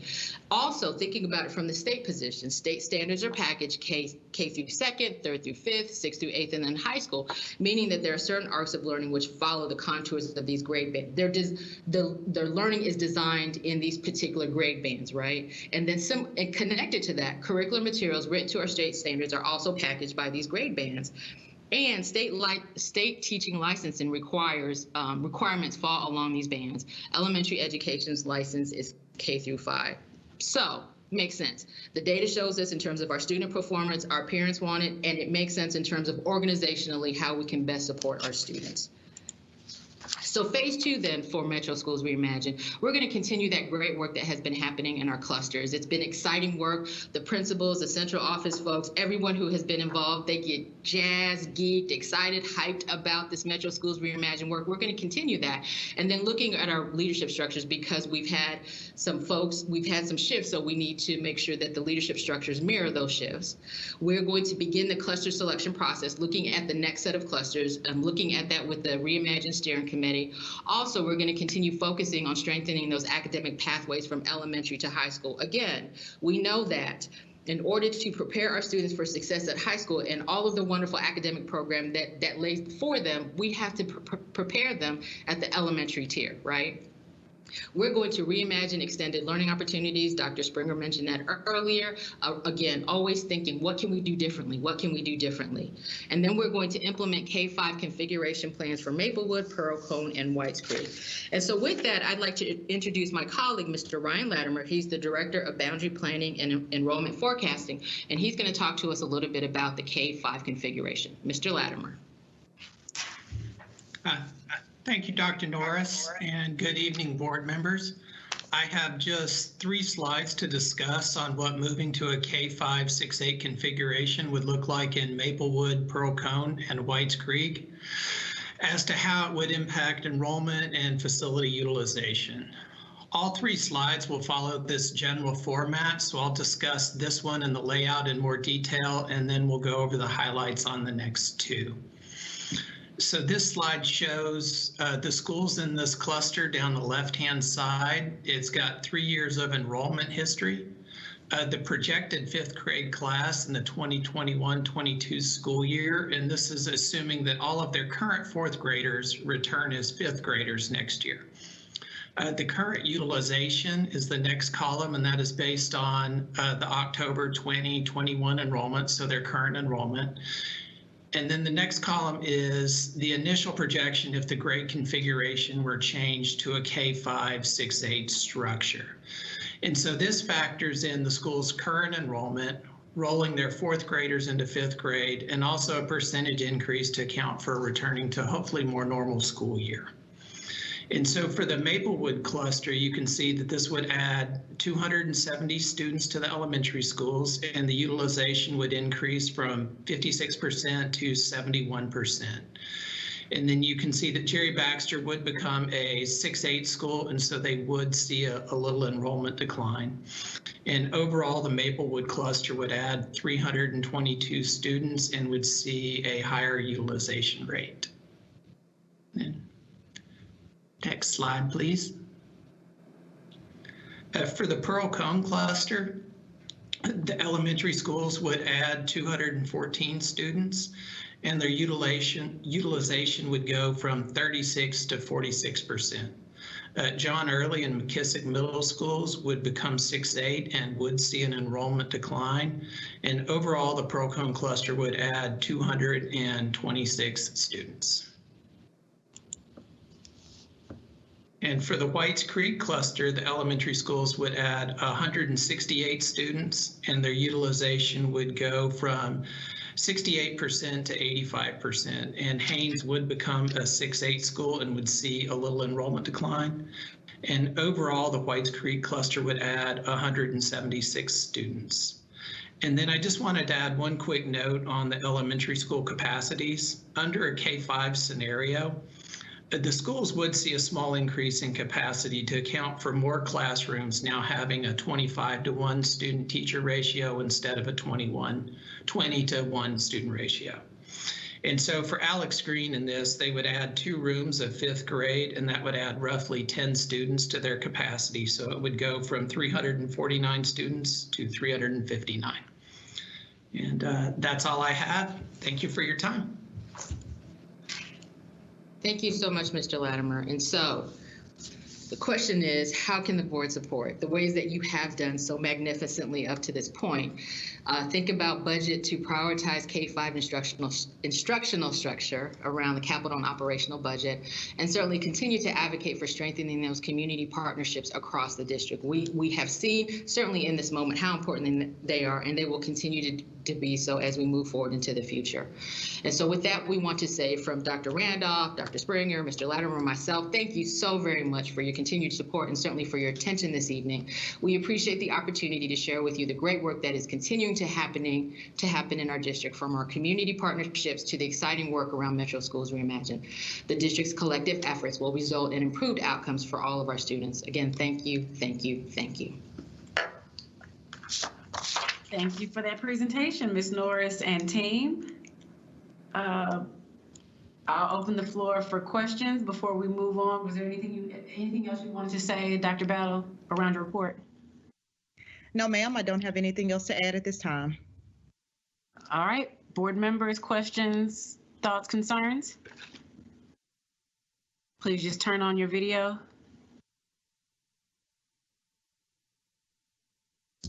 Or say your name if you'd like to speak. I'm sorry, say it again. This is Sharon. All right, Dr. Gentry, go right ahead. Yeah, I apologize. My camera probably eats up a little bit too much of my bandwidth that I have here today. So I just want to say thank you. Thank you for the update. You know, this is something that I'm always interested in hearing more about. The move to retaining or pulling 5th grade back to elementary for all the reasons you said and so much more that's purely anecdotal is definitely the right thing to do. I continue to say that the odd grades, as you make your journey from pre-K to 12, are the most difficult ones, but 5th grade is a beast. It is a whole new world, both socially and academically and emotionally for our students. And so keeping them in an environment where they can continue to get those kinds of supports, stay with familiar faces as they make their transition to middle school status, I think is extremely important. So my first question is, will we be able to have a copy of this presentation? And then do we have sort of a timeline in a graphic form that shows when the communication will start, when the transition will begin, and things of that nature?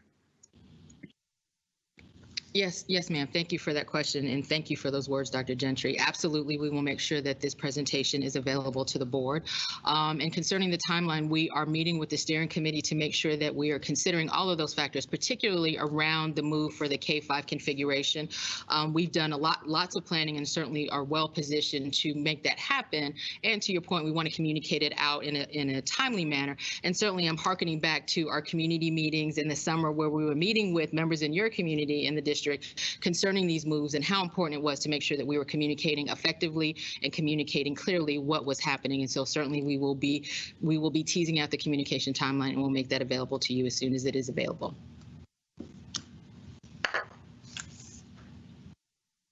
All right, thank you for that, Mrs. Norris and Dr. Gentry.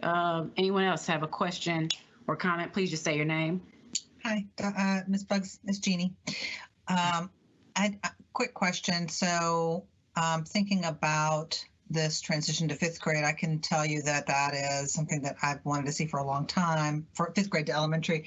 Is this something that we have considered expanding across the district? Is there a scenario where that would be scaled up? Does anybody know?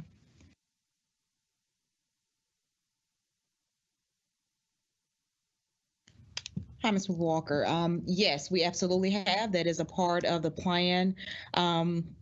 We've considered the phase in across the district, starting with the 3 clusters that were launched in Metro Schools Reimagine this past year. So the goal is over several years, it will take a few years as we're projecting out to phase 5th grade back to all of our elementary schools across the district. It will take, in some cases, some phasing out of grades and seats in order to make that happen. But we're starting in this particular area as with all the reasons that Dr. Norris mentioned, but also because it does not require any capital improvement changes for us to make it happen next school year. And I also think there's some benefits, particularly that we've been in the virtual space for some time this school year for those 4th grade families to be able to hopefully recapture another year in those particular clusters for those students next school year with 5th grade. So what you'll start to see is a phase in of 5th grade across clusters over several years. Great. That's great. And then I have a question about the report that you did about sort of COVID response and so forth. And I'm just curious if you can talk a little bit about the sort of returning to virtual and any lessons that we've learned over the course of this year and what modifications we're making, adaptions, improvements, whether it's programmatic or instructional, as we think about, elementary and special ed going back virtual here for the next few weeks.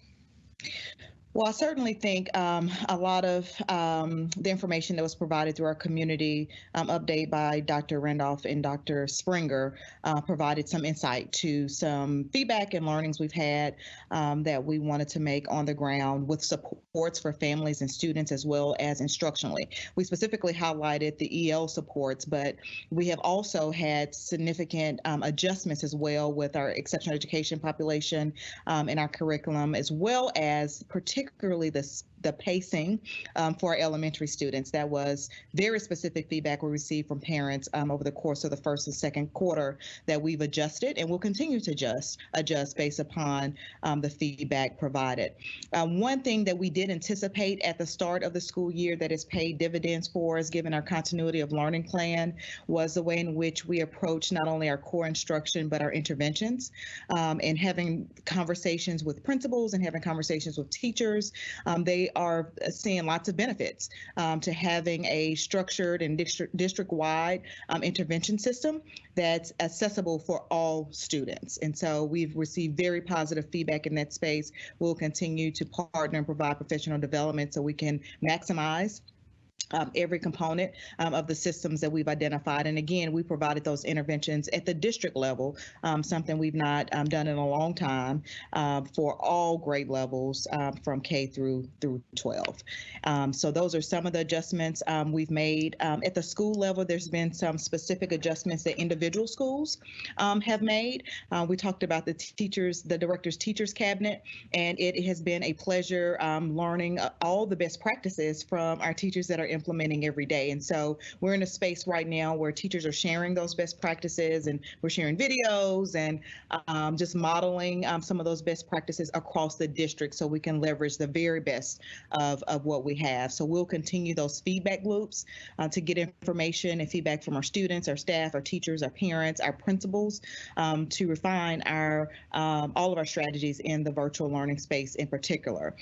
Part of our continuity of learning plan that I also want to highlight is we anticipated having the in-person kind of virtual movement back and forth with individual class closures, individual student isolations, as well as district moves like we're making after the Thanksgiving break. And so that's why we've built our continuity of learning plan on one curriculum that students can be supported with, regardless if they're in the face-to-face environment or the virtual setting. And I have one other quick question. I know we went to 4x4 for high schools this year, and I'm curious if we're seeing any kids that are deciding to graduate at the semester, if they met their graduation requirements, and if that is something we're tracking, if there's any concern about that. We're already seeing so many decreases in community college and college enrollment this year. I'm so worried that they would drop off and not enroll in post-secondary. And so just trying to figure out how we're getting a handle on how our seniors are doing this year. Great question. And you probably saw a smile come across my face. Carrie, if you want to come back on, I'm sure you'll have a lot more to add. We are seeing a good number of our senior students who will be graduating at semester's end because they have obtained their appropriate graduation requirements and their respective diploma. And so we have been already in the planning phase to support those students with their transition. Part of the Better Together work that Carrie mentioned earlier was about expanding those dual enrollment opportunities. So our students have access to college level courses as they graduate or as they're preparing for graduation later this year or in years to come. We've also expanded our tutoring opportunities where our students are being tutored by graduates as they're preparing and transitioning to the post-secondary world. And then we have this umbrella of students under Better Together where we're walking them through the process for their enrollment and application for post-secondary. And I'll pause for just a moment to see, Carrie, if there's anything else you would like to add since you've been so instrumental in this work with our schools. Thank you, Dr. Battle, and thank you for the question, Ms. Pipo Walker. It's an area I'm very passionate about. We actually have some design sprint work going on. Early on, when we realized the 4x4 offered the opportunity for students to graduate early, we were really concerned about them, as you've noted. Hillwood, as an example, has a fairly high number of students. So the school has implemented a design process with some support. They've interviewed almost all of those early graduates to find out why they have chosen to graduate early. Some of them are actually being counseled into dual enrollment instead of graduating early. We're making sure they're aware of all their options, but we're also learning from them what they need to be successful and really trying to move quickly to act. And I will add, I would be remiss if I didn't put in a huge plug for FAFSA. We have a huge FAFSA push going on right now. We know that's a challenge when we're in person, so we are moving very quickly around that, as well as developing a plan for a comprehensive plan around the class of 2021. So thank you for that question. And we have a lot of work to do, but a lot of promise, and we've started with student voice. Thanks, everybody. All right, any other questions or comments? Chairwoman Buggs, I have some. All right, Ms. Tyler, go right ahead. Thank you. My first question is, have we gotten a response from the Tennessee State Board in regard to approval of the usage of Florida Virtual Learning Program? And if not, what are the repercussions for not receiving that permission? Thank you for the question, Ms. Tyler. Yes, we have worked, no, we've not gotten a response yet, but we are working closely with the State Board on our programming for this school year, particularly around FLVS. The good news is that we already have an approved continuity of learning plan, which states explicitly that we're using FLVS, so that initial process has already been completed. So we don't anticipate any other needs based upon how much time we spend in the virtual space and the consistency in our continuity of learning plan. The State Board will be they won't be taking it up until January, February of next year. And so I think that's a strong indication that we're on the right path as far as all of our approvals and making sure we're doing what's necessary to support our students as we navigate this pandemic. So following up to that, if they don't end up voting it in and allowing us to use it, how would that negatively affect our seniors who are using credits from Florida Virtual to graduate? Just making sure that we have a backup plan for those students so that we make sure that they get the credits that they need just in case. Yeah, so specifically, that the only consideration to that is in the in-person environment. We have already received the approval for the virtual environment, of which our high school students have remained in since the beginning of the school year. So there would not be any implications to credit-bearing courses for our students. And as a reminder, we were already approved for the FLVS curriculum many years prior, for our 6th through 12th grades anyway. So it would only pertain to the in-person option, which has only been made available to date for elementary students and exceptional education students. Okay, thank you for that clarification. That's helpful. And then I had another question, because I just saw, and I know this is a little bit off topic, but I saw the deadline for the teachers to decide what they want to use for their student growth measures on their evaluations has been extended to December 15th. And I know that the teachers of our youngest students who are completing portfolios for that are really overwhelmed and have widely asked for a different form of measurement in the future. So I just want to put that out there. And then for our teachers of older students, I'm wondering how a teacher could count on TVOS scores to show growth related to their teaching, since no one took the state test last spring. So if we use test results from 2 years ago, it would include work done by 2 different teachers, and clearly that's not acceptable. As discussed at a previous meeting, we know that the scores from the MAP test have been inflated in the early grades, and we really have no way to prove the integrity of the results of the older grades beyond comparing them to previous years, which is tenuous at best because our students in previous years were not living through a pandemic. So because we don't have that way to ensure the validity of the MAP test in the future if we stay remote, I'm wondering, so if we must evaluate our students, which the board has made clear that we do not agree with, we voted on a resolution for that, and if the state still forces us to do that, do we have other options of nationally normed assessments that we could use in place of what we have now? And if so, would you or Dr. Changus recommend their usage, and why or why not? I will try to capture all of your questions there, so just let me know if I miss one. To your first question about the portfolio, I think it's important for me to state that on a yearly basis, we assess and really survey our teachers around what method they would like for us to choose on behalf of the district for the next school year. What we have received overwhelmingly in the past are the measures that we've already selected. So given where we have been with the pandemic, that could very well change next year, but we are definitely relying on that feedback to make those most informed decisions. With regards to evaluations, as we know, the State Department of Education, the governor, have made some recommendations that will be taken up at the start of the new year.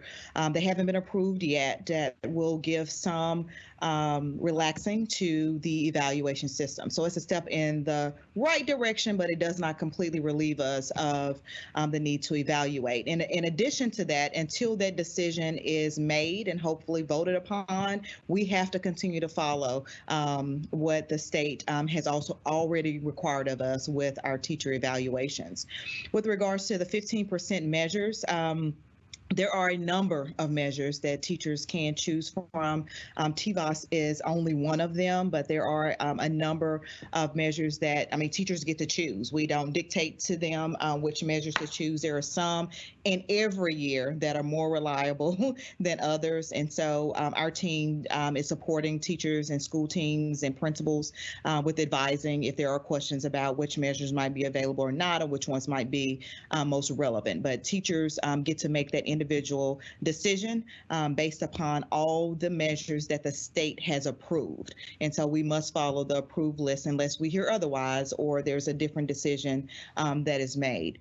We've already done a bit of research around our assessment package. Of course, we are currently utilizing MAP, and we've been in conversation. Dr. Changus and his team have already reached out and had other conversations with large urban school districts about what they're using using and the reliability of those measures. And what we have overwhelmingly heard is that what we have is the best direction to go. We've not received quite as strong feedback as we have around MAP. Everyone has kind of experienced the same things that we have with administration, particularly in the virtual space. And so as Dr. Changas mentioned back, I believe it was on the October 27th board meeting, we are making some adjustments going into the spring. Lots of considerations. We've even talked about how we're weighting more last year's scores as opposed to what we saw in the fall, but we're providing supports for schools. We're planning to provide supports for parents so that if, depending on the structure we go into the spring, that we can have the most reliable data that's available for us. But all indications right now are that we should continue on the path that we're on because the other measures are just not proving up to the reliability as the MAP assessment. Mm-hmm. Are we going to continue to use MAP for that K and 1? I know that those were pilot programs and we had to decide whether or not we were going to buy it in the future. And since we know that those grades in particular are definitely inflated, are we going to continue with the MAP for those grades, or are we going to stick with portfolio or something else? Are you referencing the 15% measures?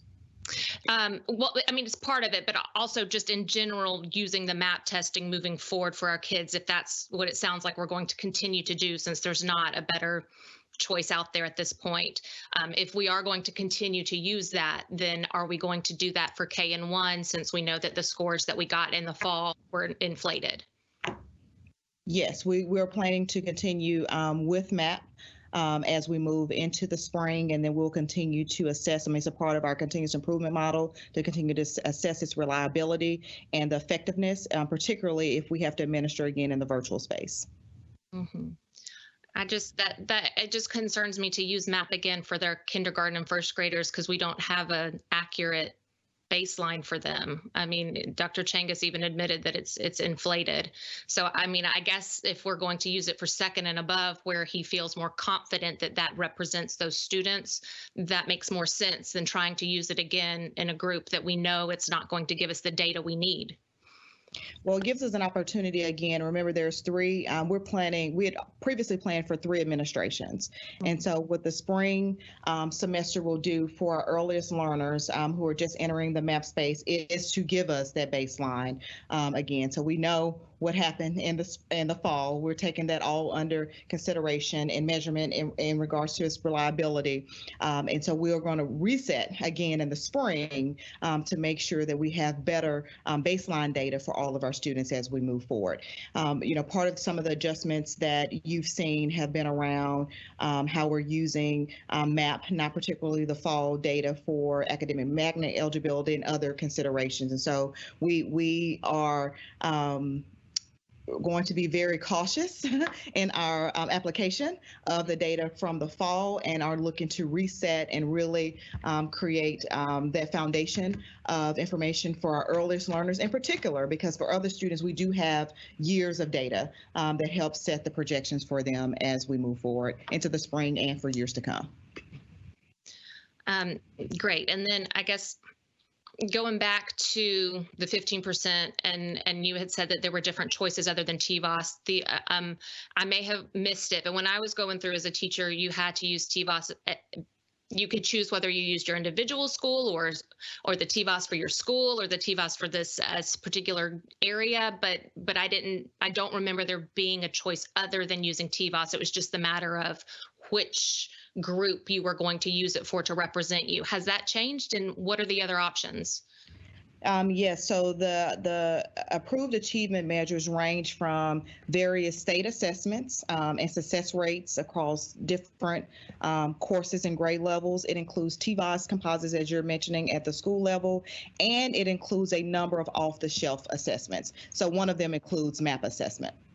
There are things like iReady that are part of the suite of assessments, but it all depends on those assessments that are used within your district. But there are probably, I'm looking at the list here, 30 options, if you will, that they've included on the achievement measure spreadsheet. Okay, that's helpful to know. I should just look over that. And then finally, going over this again, if our teachers are required to submit to evaluation this year, which again, the board has made clear with the resolution they voted on earlier that we don't agree with that, how can we ensure that their results will be accurate and fair? And if we can't ensure that they will be accurate, what tools do we have to ensure that we don't hurt the teachers in the long run by saddling them with results that are not indicative of their ability? I mean, last meeting, we just approved tenure for 144 well-qualified teachers. And I want to make sure, how can we ensure that we're keeping good teachers who work with struggling students instead of punishing them for working with our most vulnerable students because the scores aren't going to be high enough for them? Yeah, I mean, I think first I'll just say, of course, we're governed by the state and their decision, their policy with regards to evaluation. But some of the things that we're doing in-house to support both our evaluators and our teachers who are being evaluated, and of course, everybody is evaluated at on some scale throughout the year. Our teachers, again, have the ability to select their own measures for their 15% measure.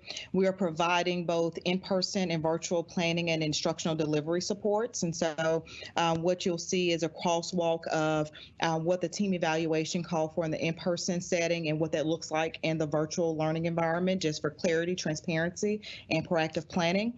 We're also providing PD and supports for our evaluators. It's important for them to have the skill set to appropriately apply the evidence that they're seeing in the virtual space to the actual rubric. Our executive directors are also supporting our principals in doing walkthroughs and providing informal feedback to help set our staff up for success. So we'll continue to provide those PD opportunities. And again, I think this is a space that we can continue to advocate to the state for as much flexibility as possible. Their current recommendation is that there is not accountability behind the state assessments this school year. But of course, there's still a lot of room that we can advocate around to be as best support as possible to our teachers and to our students. And I'm an advocate as well for anything that helps us prioritize the social emotional learning of our students as well as their academic success. Okay. Okay. I think I'm just going to let Chairwoman Buggs know that we're going to be looking at setting a teaching and learning committee meeting soon. And so a lot of these concerns were kind of getting the ball rolling for some of the questions that I'm going to have during that time. So just wanted you to know that we're going to get that on the calendar and hopefully before the year ends, if not at the very beginning of January. Okay, we have a meeting scheduled for December 8th.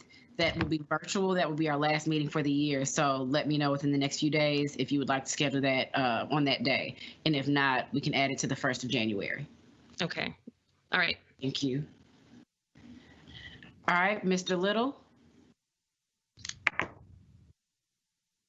Okay, and just wanted to add, thank you guys, especially as I heard talk about adding 5th grade back to elementaries. Just everything that I've heard from parents and community stakeholders, I think that's an awesome decision. I'm loving digging more into these decisions and how do we implement it faster. But just thank you guys. Thank you to Dr. Battle. Thank you to the administration. I think that's one of the right decisions, and I'm enjoying listening to this dialogue about everything else. Thank you. All right, thank you. Is there anyone else that has a question, comment, or concern for Dr. Battle? I do. Oh. Right. Who did I hear? Rita Player-Peters is one, and then Ms. Elrod's another. Okay, go ahead, Ms. Player-Peters, and then Mrs. Elrod will follow suit. When we do go back to in-person learning, I've heard from several parents of exceptional needs exceptional learner students who have high needs, particularly physical needs. How are we going to phase them back in, I guess, when it's safe and hopefully numbers will come down? Or will we phase them in the same way we did earlier this year? They'll come first and then we'll go back to kindergarten kindergarten up. Or how do we plan on doing that? Or was that still in the works? And we can expect that communication of when we do go back to in person? What would that look like going into the future? Yes, we have actually communicated that out because we've been planning around it. We anticipated that being a question and consideration, particularly because we'll be releasing our new preference survey for the second semester next week, and wanted to be as helpful as possible to parents as they're making those informed decisions. Our plan currently is that as we're approaching the second semester and keeping an eye on our COVID metrics, that we would continue to prioritize our exceptional education students, our students in grades pre-K through 4, as well as our transition grades at the middle school and high school level, which are 5th and 9th grade. As we get closer to the start of the first semester, we'll align that to specific dates, but those are the priority spaces that we have in place as we look at phasing back in for the start of the second semester. Thank you. You're welcome. All right, Mrs. Elrod. Thank you. Okay, so I too am glad, of course, for us to continue the conversation about K through 5 schools, or our K through 4 elementary schools starting to be K through 5.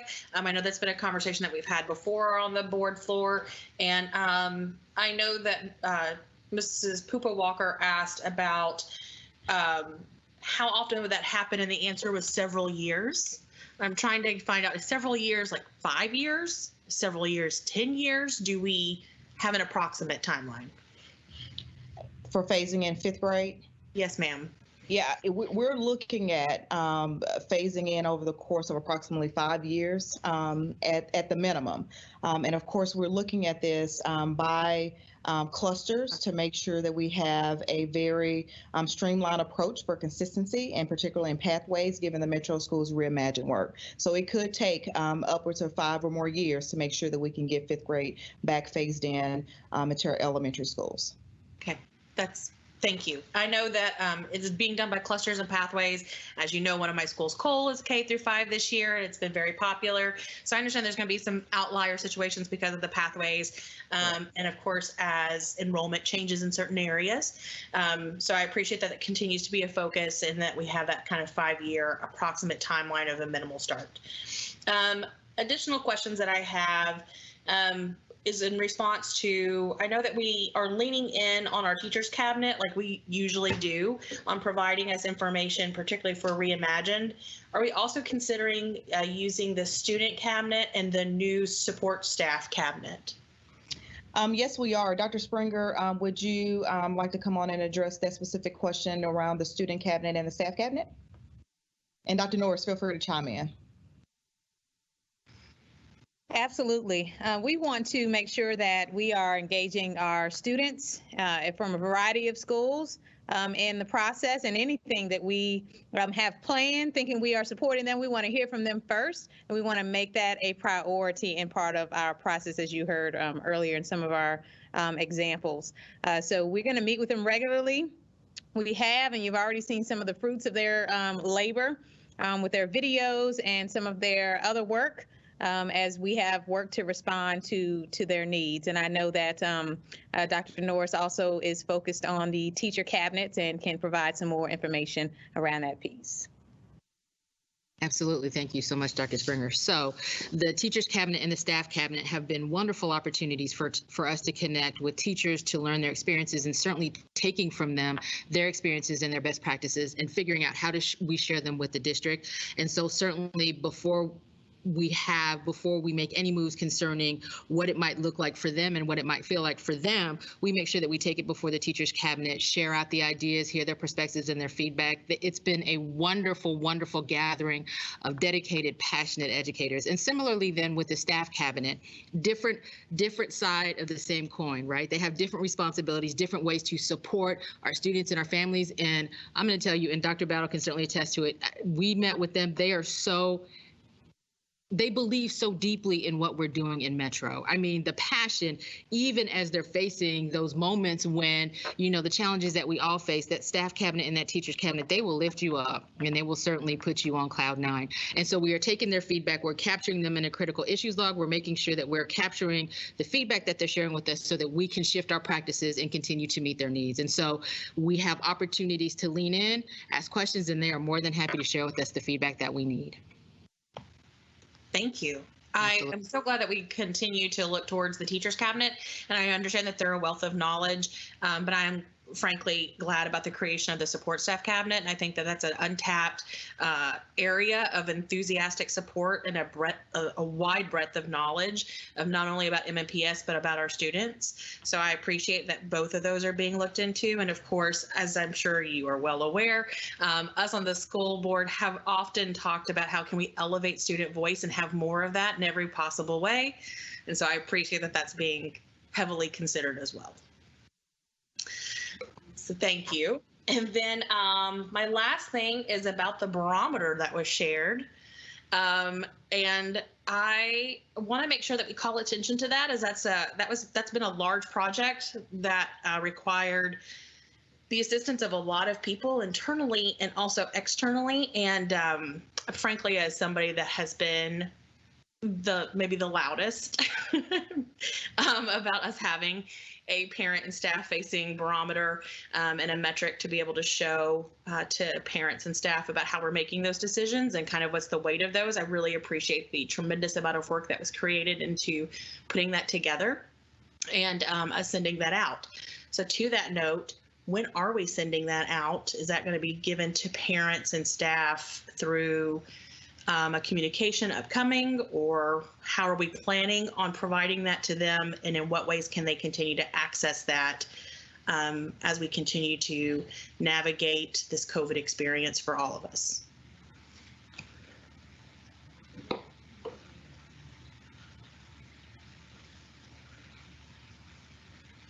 I don't hear anybody. Am I gone? Are y'all there? We're still here, Mrs. Elrod. They must be finding the best possible respondent. That's okay. My panic was because I've had my computer issues. I was like, that's it. It died finally. No, it's not you. We're here, Ms. Elrod. Sometimes we're thinking about who's the owner of the work. So if you can repeat the question one more time, then I'll take it on. So it's basically that the barometer, I appreciate the work that went into it, both internally and externally. As I know I've said a lot about it. And really my question is, when is that going to be shared with staff and parents as an introduction? Because I think we need to introduce that as a communication. And then, so when is that going to happen? And then where are they going to ongoing find that? Where is that going to be located? How are they going to be able to access that to be able to be well versed in that? Yeah. And how we're making those decisions. Yes, absolutely. Thank you for repeating your question.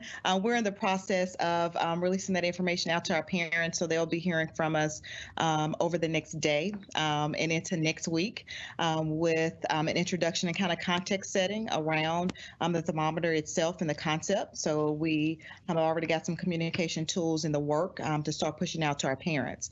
As far as where they can find that information and can anticipate updates, we'll continue to provide them on our website, through my communications to families, and we push out on our social media platforms, and it will be a part of our board updates every other week. And so we'll continue to leverage all of our modes of communication, emails as well, so that parents have linked to the site and continue to review and track our progress with our response to COVID-19. Okay. How often are we believing that will be updated? It will be updated daily during the weekday. So we will update it Monday through Friday. Once the city releases the metrics, then we will update our dashboard. Okay. And then if there are any large changes within that signal to us any changes between in-person and virtual, whether going to one to the other, whichever way it might be, or do we have a plan for communications of how to get that signal to parents? Yes, we'll continue to leverage the same communication tools that we've been using, and that is whenever we can give and signal advance notice for planning purposes, like we did in this particular situation, we will continue to do that. So whenever possible, we will try to work with the 2-week window. We know that that's not always possible, particularly when you have daily quarantines and self-isolations, or the fact that the city's metrics are not in our control. So as we're able to predict and see what's happening whenever possible, we'll give that advance notice, but we'll definitely stay in communication in an event of an emergency response. Okay. I appreciate it for its, grateful for its creation. I understand that it took a lot of work internally, and then of course with the COVID task force and the health department to make sure that we got those weights correct on how much we weighted certain metrics and how that all correlated with each other. So I appreciate that work. And of course, it also being visual, so it's easy to understand for hopefully most parents, and it feels like it's more transparent on how those decisions are made. I want to make sure that we just keep a focus on communicating with parents. I keep calling it a bat signal, though I know that's not the right way of putting it, but I want to be able for us to give them some type of signal of when a decision is potentially going to take place, as I think for just about most people, unfortunately, COVID numbers have become some background noise. And so I understand it's an additional piece of work for us to signal to families and staff of what any potential changes might happen. So I appreciate the future notice that we had for this decision coming after Thanksgiving, and I would like for us to continue that. And that's the end of my questions. Thank you. All right. Thank you, Mrs. Elrod. Other questions, thoughts, or concerns before I speak and move us to announcements? Going once? All right, so sorry. This is Ms. Masters. I wanted to ask something. I was on mute. I'm sorry. No worries. I heard Ms. Masters. Now, was it someone else? I saw you, Dr. Battle. That was Dr. Battle. Just after Ms. Masters, I just want to make one other comment. Sure. All right, so Ms. Masters and then Dr. Battle. Thank you. I wanted to piggyback on what Rachel Ann was saying about that we've had a lot of parents asking for this very measured metrics-based approach so that they can keep an eye on it and know sort of what's coming. And I just wanted to give Dr. Battle the opportunity to just share just a little bit about how you came up with the graphics that you're using and who was involved with that, because I know that was not a simple process, and it's not like something that you just dreamed up on your own.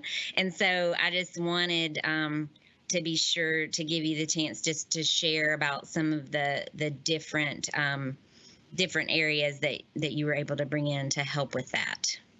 Yes, absolutely. Our team actually has been working closely with the local health experts for months now with regards to our metrics. And I think we've been abundantly clear that of the 8 metrics that are part of the COVID city's dashboard, we've been primarily focused on 4 of them.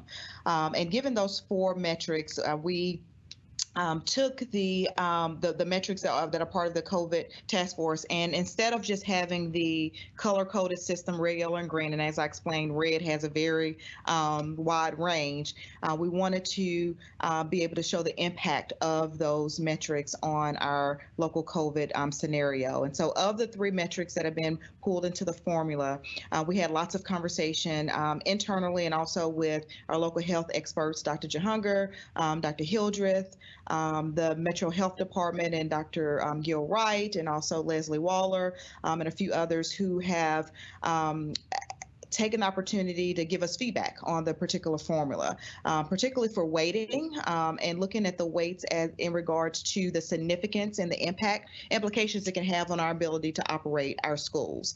And so with those health officials and with our internal team, we were able to adjust the weightings accordingly. I specifically called out one with the positivity rate, and at the advisement of the health officials, we did make that specific adjustment to align to the reality of where we are with COVID-19. So it has been a tremendous effort in making sure that we had the right metrics in play as we developed our thermometer, and that those metrics were weighted accordingly, giving our local context here in Nashville. So Ms. Masters, I think that answers your question, just who was around the table, the significant and a thought process along with our data assessment team, who has been very critical to pulling all of this information together. But I think what the thermometer will do will take that color-coded system that the city has and puts it in one place to give the impact and our ability, given the spread in our community, to operate our schools in an effective manner.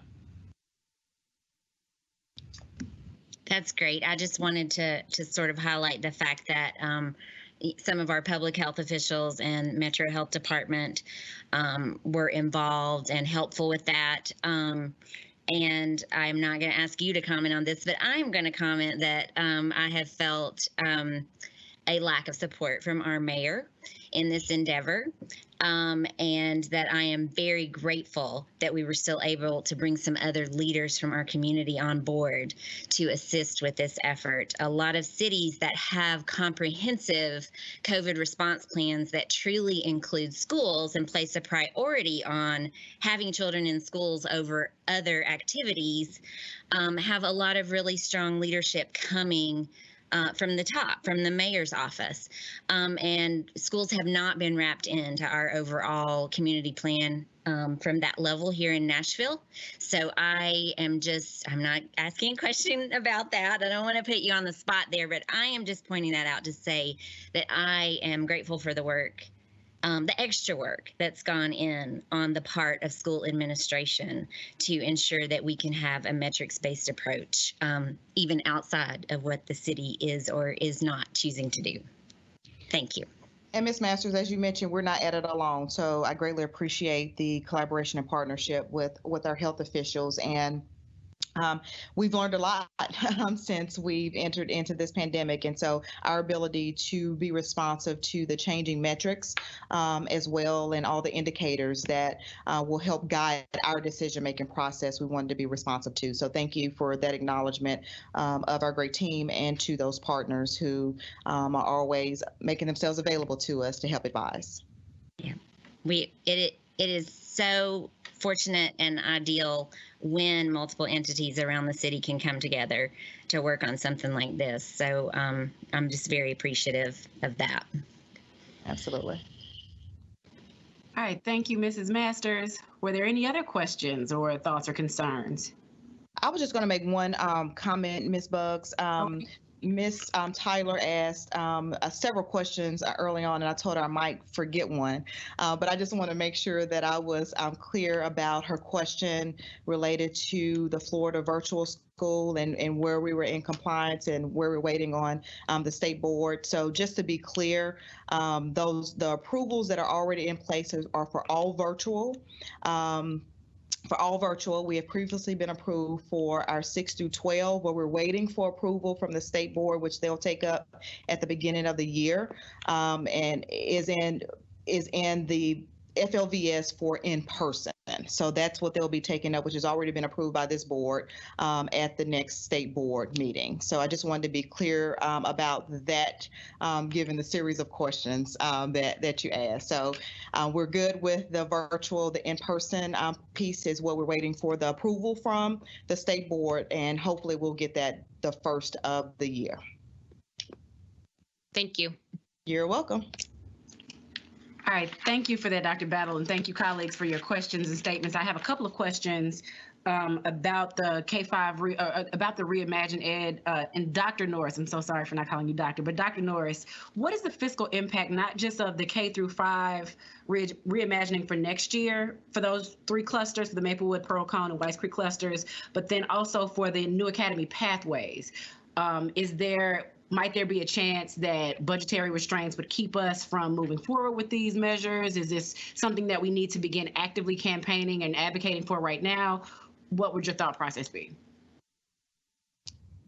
Yeah, thank you for that question. I certainly think when we're thinking about reimagining, to reimagine, to your point, thinking about how we can be forecasting into the future, particularly around the pathways. To your point, the reimagine work is centered around the pathways and strengthening those pathways, and then also asking ourselves, is this the right pathway in this cluster at this moment? And so also considering perhaps returning to the drawing board, as it were, and making those tweaks as we see necessary. And so certainly be thinking about how we can support support that work, and with the steering committee and then with the clusters, making sure that we're tapping into the principals and asking them specifically what that would look like so that we can better prepare a response in terms of how the board can continue to support that work. Absolutely. But it is about looking at what's existing, and certainly we know that there are wonderful things that are happening, and that has been unintended consequence of Metro Schools Reimagined. We're discovering all these magical things that are happening in these clusters. The wonderful thing about this framework is that we are able to take these best practices to scale, certainly in particular clusters, but then across the district. So absolutely thinking down the road, forecasting is always a good thing, particularly around the Metro Schools Reimagined framework. So is there a fiscal impact, or is there a note that you have for this coming year to make sure that we can begin the process? Are you estimating it to cost X amount of dollars that you know we need to advocate for, or those X amount of dollars are already in our budget for, say, priority schools or from some other bucket that might be able to help support the reimagining? Well, right now, when we're thinking about the cost, it would be connected to the K-5 configuration with those particular schools, and it would be around the capital and operational budget, particularly when we think about the K-5 configuration and thinking about moving our fifth graders back into the elementary setting. We're wanting to hold on to that related arts experience, so perhaps having to purchase instruments. We'll also know that we'll have to buy furniture to accommodate the different needs of our students. And so those are certainly things, don't have a particular figure, but those are the things that we know we'll be looking at in terms of thinking about what the budget will look like moving forward in this year around the reimagined work.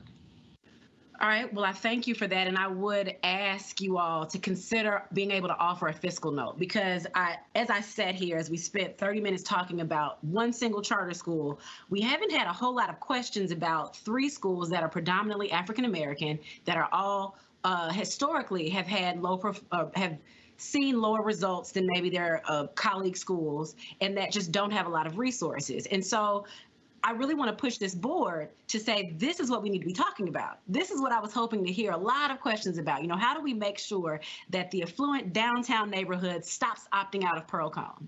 How the gentrified portions of East Nashville stop opting out of Maplewood, how the fairly affluent African-American neighbors in the Whites Creek cluster stop opting out of Whites Creek. And it's like we just kind of skim the surface. We talk about everything but the root of the problem. And true, you know, I will repeat what Dr. Gentry has said for years, that schools are where community issues bubble up. So it's not that those 3 clusters or those 3 pathways of schools or those 3 neighborhoods have parents that don't care, because every parent cares. It's not that they have teachers that don't care. Every teacher cares. It's that they have not had that combination of community support and educational focus that says you all are a priority, and we want to do something to better partner with you and better support you. And so I would really push this board, because I appreciate the work done by the professionals in our district to reimagine these plans, to have conversations with community members, town hall meetings, work with principals. I appreciate the work that you all have done, but I don't know that we as a board have really committed to that community school framework that we talk a lot about. I mean, we seem to talk about community schools, and then the leaders in this city, we don't end up sending our kids to our community schools. And I wish I could shout that from the rooftops, that if we just opted into your school down the street, that school down the street might be a whole lot better for you than you thought it would be, and it might be do a whole lot more good for the students in that community. And so I would push back on the staff. I would ask you all to come up with a fiscal note.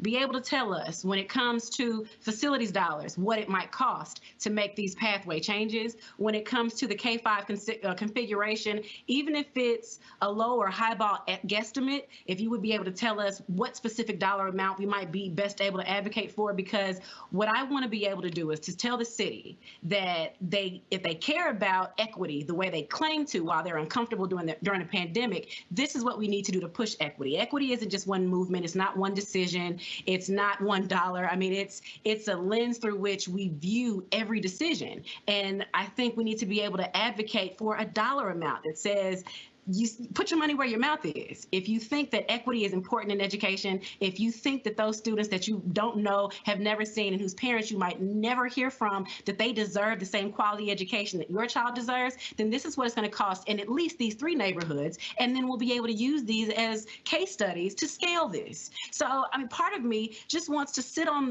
this meeting and just waste time, because I just can't believe that we continue to have conversations around charter schools and really pick apart what's happening, and then we don't pick apart what's happening in the schools that these students are coming from. If we can just continue to showcase the great work happening in Nashville schools, in MNPS, in our zone schools, there would be no need for choice because we'd have so much choice just within our own schools, within our own communities. And so I won't be that guy to just talk in circles, but I will say I ask for a fiscal note. I appreciate you all continuing to make sure that at the end of your reports, you're telling us specifically what you need around advocacy or around connections and collaborations. But I think being able to attach dollars to that will help us be able to speak to the community more plainly.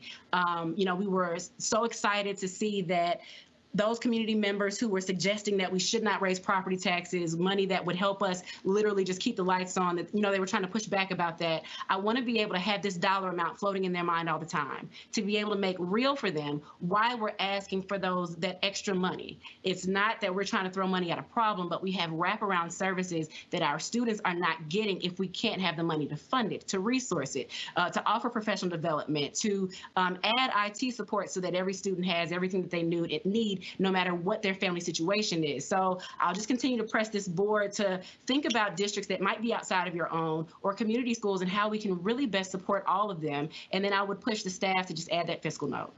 So, but thank you for all, this was great information. I love the idea of the staff cabinet. I love the idea of the student voice, and I will kick this to Mrs. Pupo Walker. I know she had some extenuating circumstances at the last board meeting and couldn't join us, but she's been working really diligently with a few fellows to work on the student board member, making sure that we have student voice at our board table, because I think that could really elevate some of our conversations, to be able to see exactly what students are asking for. We're very blessed in that we have parents sitting around the table. Many of my colleagues have school-age children that are in MNPS, and so we have that parent voice. Some of us have been teachers, so we have that teacher voice, but having a student around the table will just push us leaps and bounds. So just thank you for this. Just add that fiscal note if you don't mind. But with that, I think we are ready to move into announcements. I don't believe we have any committee reports outside of the swearing in of our newest board member, again, Mr. John Little, who is representing District 4. That's that Old Hickory, Donaldson, Hermitage area. So I think that's the only committee. We'll be looking to hear from the Capital Needs Committee and the operating budget, which would be the chairs of which are Mrs. Abigail Tyler and Mrs. Frida Player Peters, respectively. So yes, we'll slide on into announcements because we'll hear those committee reports at the next board meeting, which is December 8th. With that, we'll start backwards. We'll start with District 9, Mrs. Tyler. What announcements do you have? Okay, so I have really exciting news. So in 2019, a little bit of backstory, Cigna partnered with the MNPS Community Achieves office to select H.G. Hill Middle School as a participant in the Healthy Kids for Our Future grant. And Cigna was instrumental in supporting H.G. Hill after the tornado directly affected students that lived in North Nashville that attended Hill. And alongside Second Harvest of Middle Tennessee, Cigna helped feed those Hill families. The executive principal of H.G. Hill, Dr. Carrie Jones, said at the time, the relationship between Community Achieves, the Cigna Foundation, Feeding Children Everywhere, and Second Harvest of Middle Tennessee has strengthened the multi-tiered system of support at H.G. Hill Middle in many ways. Our Community Achieves site manager, school social worker, and counselors now have an army of tremendous resources at their disposal when meeting the food needs of our families. Food insecurity is real, and as we face the start of the school year in a virtual environment, having these resources ease the minds of many of our families who were hardest hit during COVID-19 due to the lingering effects of the tornado or being severely impacted by unemployment in the hospitality or tourism sector of Nashville. We are profoundly grateful for these efforts. And through the Cigna Foundation grant to Second Harvest, monthly shipments of food are brought into H.G. Hill and they're distributed via drive-through events or by home deliveries. So as World Children's Day is celebrated in 2020, The mission of the Healthy Kids for Our Future could not be more profound or more needed for H.G. Hill Middle students. And on November 18th, the Cigna Foundation surprised H.G. Hill with a gift of $5,000 in honor of World Children's Day to be used in any way needed to support the students, staff, and families at H.G. Hill.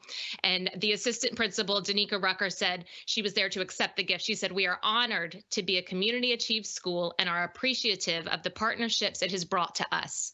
In particular today, the Cigna Foundation.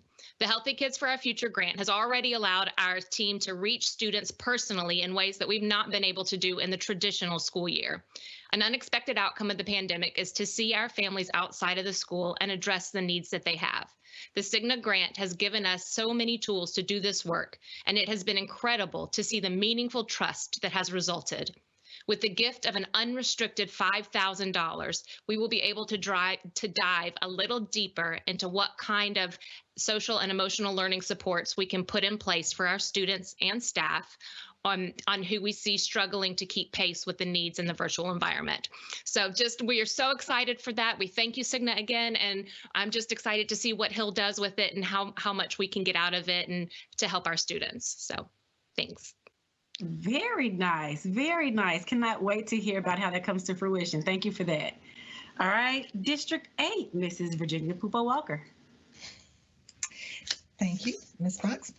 I want to start by welcoming my fellow TSU alum, John Little, to the board. We went through a master's program together there several years back. And so here we are reunited again at MNPS. Also want to congratulate Janelle Gasky, who's Hillsboro's Teacher of the Year this year. Congratulations to Ms. Gasky, who's a choral teacher. I also want to give a shout out to all the partners and the team at the Academies of Nashville for putting on the first virtual career exploration fair for 9th graders this year, and all of the partners who submitted videos.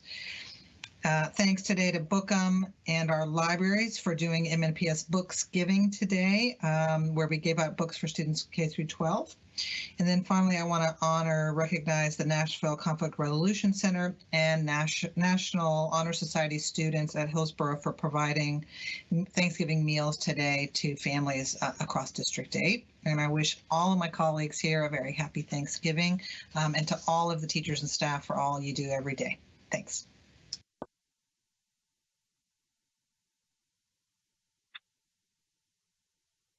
All right, thank you for that, Mrs. Walker. All right, we will hear from District 7, Mrs. Frida Player Peters. Yes, welcome Mr. John Little to the school board. I've known Mr. Little for many years, and I'm happy to serve with him as a colleague on the board. And just wish everyone a happy and safe Thanksgiving. I know we're going to meet with our families. I hope everyone takes the appropriate precautions so we can bring this case rate down so we can bring our kids back into school. So I just hope everyone's very careful and safe with their families and those who've been infected with COVID. We just pray for that your families be healed as soon as possible and we can get back to normal, hopefully sooner than later, and hopefully we'll be able to make sure as this vaccine rolls out that we be able to educate our kids in the way that we traditionally do, hopefully sooner than later. So thank you. Thank you, Mrs. Player Peters. Then representing District 6, Ms. Bush. Yes. Once again, congratulations to John Little, and thank you for being a part of our board. So congratulations to you, and I just want to wish everybody a happy Thanksgiving. Good night. All right, thank you, Ms. Bush. Representing District 4, Mr. Little, our newest board member. Yeah, I don't know. Like, this is my first meeting. I'm getting ready to wrap it up. This has been a whirlwind, and the only thing that I can announce, thank you to the academies at McGavick. Have been connecting with Ms. Patton through Mr. Ben Vos as I'm getting acclimated to the role. And so just shout out to all the hard workers in the McGavick cluster. Look forward to connecting with as many administrators and teachers and parents as possible. And thank you to you guys who are welcoming me into the board. Like, this has been a great journey. This has been a great first meeting, and just looking forward to the future. But thank you guys for having me, and thank you to the voters for electing me. All right, and thank you, Mr. Little, and congratulations on your first meeting. Teamwork. I'm sorry, say it again. I just said teamwork. I love it. All right. On to District 3, Mrs. Masters. Thank you. So I'll join everyone in welcoming Mr. Little to the board. We look forward to working with you, the one man on our all-female team. I have a few bits of good news to share. Speaking of community schools, I want to share that at Hunters Lane High School, every single band senior has earned a full music scholarship to Lincoln University in Missouri. And this is the 8th consecutive year that every band senior at Hunters Lane has won a music scholarship. So that is some incredibly exciting news out of our neighborhood school, Hunters Lane High School. Also, in case you didn't hear, this happened a little while back, and I did not mention it at the board meeting. Bridgestone has renewed their partnership with Maplewood High School, my other community high school. Since 2015, they have had a relationship through the Academies of Nashville with Maplewood. They have graduated more than 100. It's about 110 graduates through their program. Nearly a third of those students are now actually working in one of the 13 area Bridgestone, Firestone auto care stores here in Nashville.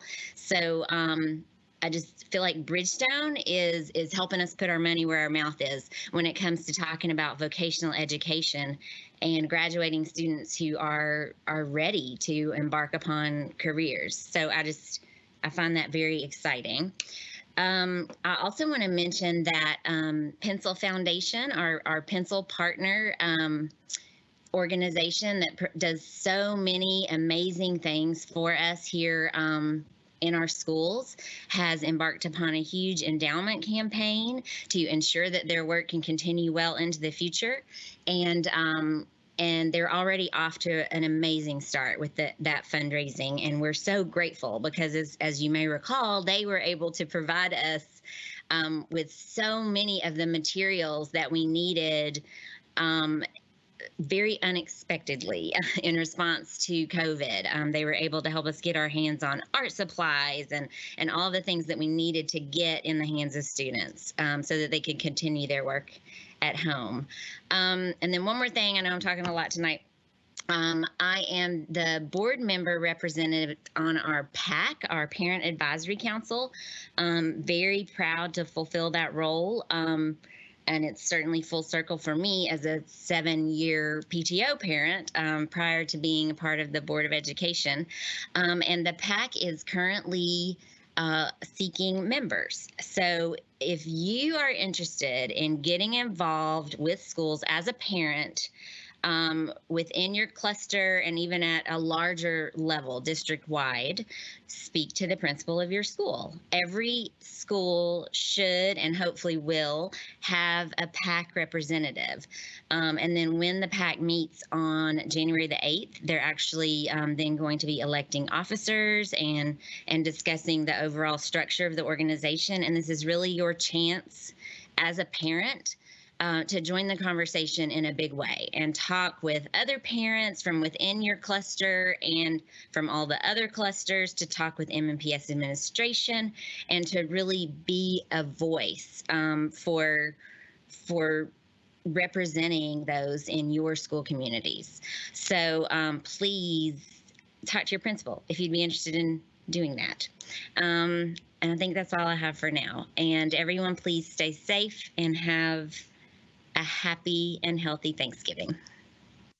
Thank you, Mrs. Masters. All right, to my vice chair, the incomparable Mrs. Rachel Ann Elrod. Oh, thank you. What an introduction. All right, so I too want to welcome Mr. Little, and I look forward to not only working with you but getting to know you better as well. And I know we have an upcoming call to do that, and I look forward to it.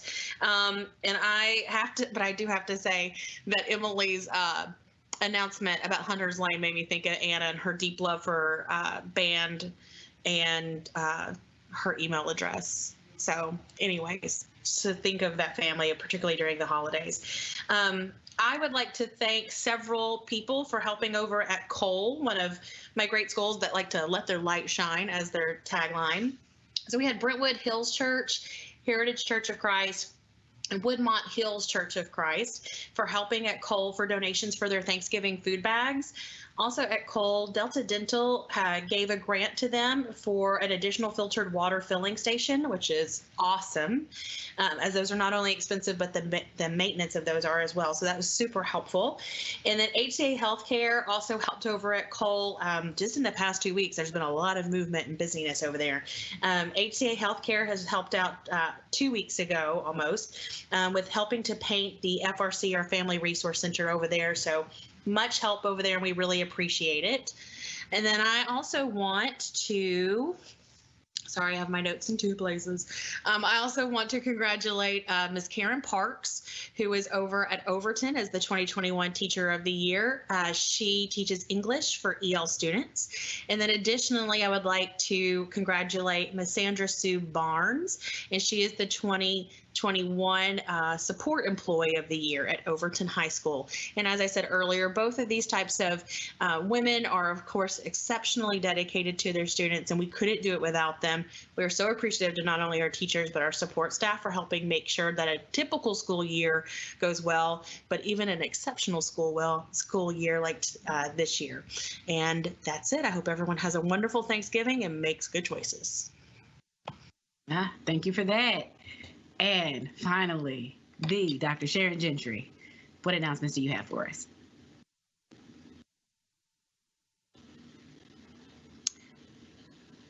The Dr. Sharon Gentry, I know she let us know that she had some connectivity issues, so I'll move forward with my announcements. If she hops back on, Dr. Gentry, please just let me know and I'll let you offer yours. First, I want to begin my announcements on a bit of a somber note. Our hearts, our thoughts go out to Rasheed Walker and his entire family, the Johnson Alternative Learning Center family, where he was a parapro. His mother is also an MNPS employee. We celebrated his life over the past few days, lost him last weekend. So we just really send our thoughts and prayers to his family. He was a phenomenal young man. He was in my age group, a graduate of another HBCU, Tuskegee University, and we just appreciate the work, the effort, the thought he put into supporting Metro Nashville Public School students, and really just students in Nashville in general. If you never heard of him or had never heard of it, the Pro-Am Basketball League was something of legend in Nashville, and it was where many a student athlete in Nashville got to meet and work with college level players, former MNPS student athletes, and even NBA players, and they were able to coach or be coached, collaborate. It was just a beautiful thing. And so I just appreciate his work with the Whites Creek family as a long-term sub, appreciate his work in the 37208 zip code. We love you and we miss you, Rasheed. I will not cry because I've already cried enough. So just appreciate him and his family. On a bit of a lighter note, I want to send a wonderful thank you and a shout out to the MNPS Pre-K department. I will highlight Mrs. Phyllis Phillips and Marshall Bonifacio, only because they are two that I have worked with, but I know the Pre-K MNPS department, that everyone in there is working hard. But a few days ago, they offered a bit of a town hall on Teams, just talking about MNPS Pre-K and enrollment for the spring and even for the fall. And I am so excited to add my Christopher to the mix. We'll be trying to fill out this application and enroll him hopefully into Jones. I am excited and nervous at the possibility, but the information was perfect. It was exactly what parents needed to know. I appreciated that parents could type into the chat and get a response in real time. So thank you for that. It just speaks to our continued work. You know, we know that there is work that we can do to make sure we reach all 80,000 students or 80,000 plus students and all the 40,000 plus families that they touch. So thank you for doing this. I would ask my colleagues, if you are a committee chair, and I'll be sending you all that. I'm sorry, I forgot to send it out already, but we've had to make some updates with our newest addition, Mr. Little. I'll be sending out the committee list tonight. But if you all could be thinking through what your updates might be, since we won't have the retreat that's, in person, we reserve retreats for in-person conversations. And since COVID numbers are kind of preventing that, I would just ask that you be thinking about what's going to happen over the next maybe 6 to 8 months in your position, and then how we can further move some advocacy work, some governance work, budget expectations, all those things. So just we'll talk offline about that, but I'd love to have some updates that we can share with the community. At the next board meeting on December 8th, we will still have public participation, but it will still be a virtual meeting. We have some very dedicated MNPS staff members who will be there to help me facilitate this. I will be in the room, so if you've already signed up for public participation, please feel free to come to Bransford Avenue, walk in. You'll be speaking to me in person, but the rest of the board will be virtual. They'll be meeting virtually, and so they'll be online. Yell at me if you'd like, but I will be there to offer this public participation because I think it is such an important part of our democracy. There's still time to sign up. And out in my thoughts, I'd had a bunch of different ideas about how to offer this, but I made the announcement earlier today that one of my dads, I'm so excited and so blessed to have a father and a stepfather who both are Metro Nashville Public Schools employees. One works in maintenance and he is fine. The other is a parapro at an area middle school, and he was going into schools even in the spring and then again this fall, and he contracted COVID in one of our schools. And I made the announcement, and the responses that I got were interesting. And so I could go down so many different rabbit holes, but I'm going to try to kind of focus my attention on privilege, because it just kept bubbling up. And so just the idea that parents who have not historically been uncomfortable in public systems, whether they be education, justice systems, anything else in this country, have suddenly been made uncomfortable. And I appreciate the advocacy. I appreciate the increased engagement. What I don't appreciate is elevating equity at this time if equity has never been a focus for you. So I appreciate that we have parents reaching out to us, asking questions, pushing back on us, offering feedback, and even offering to partner more. What I don't appreciate is talking about disenfranchised students and families who have always been made to feel like they were unwelcome and unempowered in a system that frankly was not made for them. I don't appreciate elevating their dire situations now when it benefits you if you're not going to continue to advocate for them, especially during budget season. Because in budget season, we might have to say that the neediest students in our communities, the communities that serve our poor students, the communities that serve, or the schools that serve students of color, minority students, or schools that serve students who might be differently abled, if we have to shift dollars to them, I would ask that our more privileged, affluent community members remember that equity is important to them. If it's important to you today, please let it be important to you in March of 2021, in July of 2021, and then again for years to come, because there is an issue with virtual learning, or there are issues with virtual learning that our staff are working hard to work through and to partner with communities and parents and families on. But when we talk about all the different community issues that are only exacerbated when schools are not open, we might need to couple that with a conversation around what happens when schools are not resourced, because we're being asked to be accountable for students who are in dire situations while we are trying to feed them, literally clothe them, check on them, find them, and yes, educate them. So I can't stress enough, I appreciate the engagement, but keep this same energy even when you're not uncomfortable. Because I a week ago this time was crying daily because I thought I was gonna lose my father. I thought my 2-year-old son was not going to be able to see his grandfather because he stepped into a school building to support other people's kids. And there's a conversation to be had around this country and our privilege to want to offer the expendable as sacrifice. Those who are expendable, like our bus drivers, our cafeteria staff, our parapros, our teachers. My dad makes $17,000 a year. He's retired.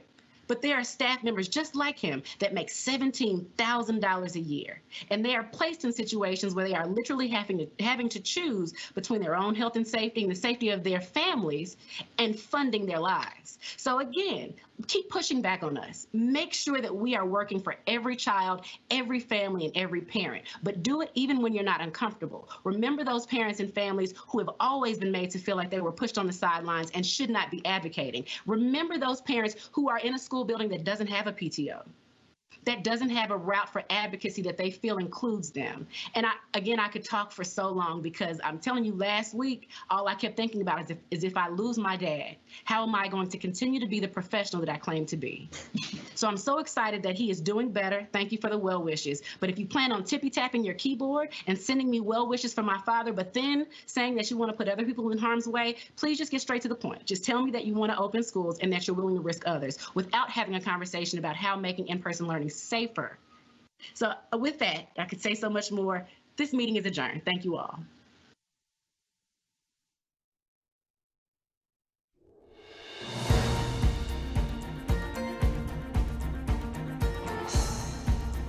This has been a service of the Metro Nashville Network. If you would like to see this presentation again, or for more information about this and other programs, visit nashville.gov.